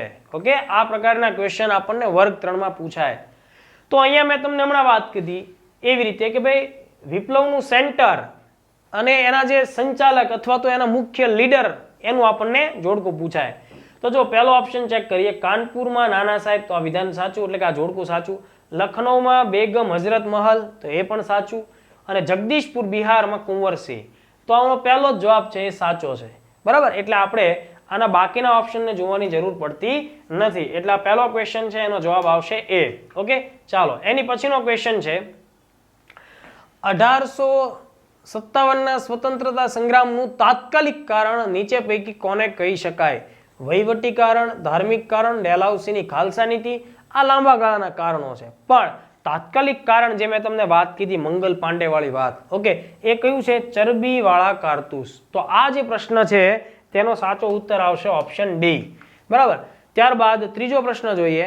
ઈસવીસન 1857ની ઘટનાને કયા લેખકે પ્રથમ સ્વતંત્રતા સંગ્રામ ગણાવ્યો છે? તો હમણાં જ આપણે એની વિશે વાત કરી. તો જવાહરલાલ નહેરુ, આરસી મજુમદાર, ડિઝરેલી. આ ત્રણ નહીં આવે, વીડી સાવરકર, વિનાયક દામોદર સાવરકર. તો આ ક્વેશ્ચનનો આન્સર પણ આવશે ડી. ત્યારબાદ ચોથો ક્વેશ્ચન છે દોસ્તો, ઈસવીસન 1857ના સ્વતંત્રતા સંગ્રામમાં ક્રાંતિકારીઓએ કોને ભારતના શહેનશાહ તરીકે જાહેર કરવાનું નક્કી કર્યું હતું? તો મેં તમને વાત કરી, દિલ્હીમાં મુઘલ બાદશાહ હતા બહાદુર શાહ બીજો અથવા બહાદુર શાહ ઝફર, જેનું નસીબ છે કે છેલ્લો મુઘલ બાદશાહ છે. બરાબર, તો આનો જવાબ છે એ. તો ચોથો સવાલ એ રીતે સોલ્વ થાય. અને પાંચમો અને છેલ્લો સવાલ, ઈસવીસન 1857ના સ્વતંત્રતા સંગ્રામમાં અંગ્રેજોનો વિજય થયો અથવા ક્રાંતિકારીઓ નિષ્ફળ ગયા, એના શું કારણો? કારણ કે અંગ્રેજો પાસે શક્તિશાળી અને આધુનિક સેના હતી, તો એ આપણે ગણી શકીએ. હતી આપણે વાત થઈ. તાર ટપાલ અને રેલવેની આધુનિક સેવા એટલે કે ટેકનોલોજી હતી, તો એ પણ સાચું છે. અને ભારતમાં કેન્દ્રીય નેતાગીરીનો એ સમયે અભાવ છે, તો સી ઓપ્શન પણ સાચો. એટલે આપણો ફાઇનલ આન્સર આવશે ડી, આપેલા તમામ. દોસ્તો અહીંયા આજનું આપણું આ ત્રીજું ચેપ્ટર પૂર્ણ થાય છે. જીસીઆરટી એડવાન્સ કાર્યક્રમ હેઠળ નજીકના સમયમાં તમને ભૂગોળના લેક્ચર્સ, ઇતિહાસના લેક્ચર્સ, પોલિટીના બધા જ વિષયોના લેક્ચર્સ સમાંતર ચાલતા મળશે. આ કાર્યક્રમ તમને કેવો લાગે છે એ ઉપર અચૂક તમે અમને કોમેન્ટ કરીને જણાવો. તમે world in box YouTube channel છે એની ઉપર કોમેન્ટ કરી શકો, અમારા ઇન્સ્ટાગ્રામ પેજ ઉપર કોમેન્ટ કરીને જણાવી શકો. આ લેક્ચર અંગેનો પ્રતિભાવ તમે વ્યક્તિગત ધોરણે મને ઇન્સ્ટાગ્રામ ઉપર nikul_7522 એની ઉપર પણ જણાવી શકો. વહેલી તકે આપણે નવા કન્ટેન્ટ, નવા લેક્ચર, નવા ચેપ્ટર સાથે વહેલી તકે મળશું. જય હિન્દ, જય ભારત.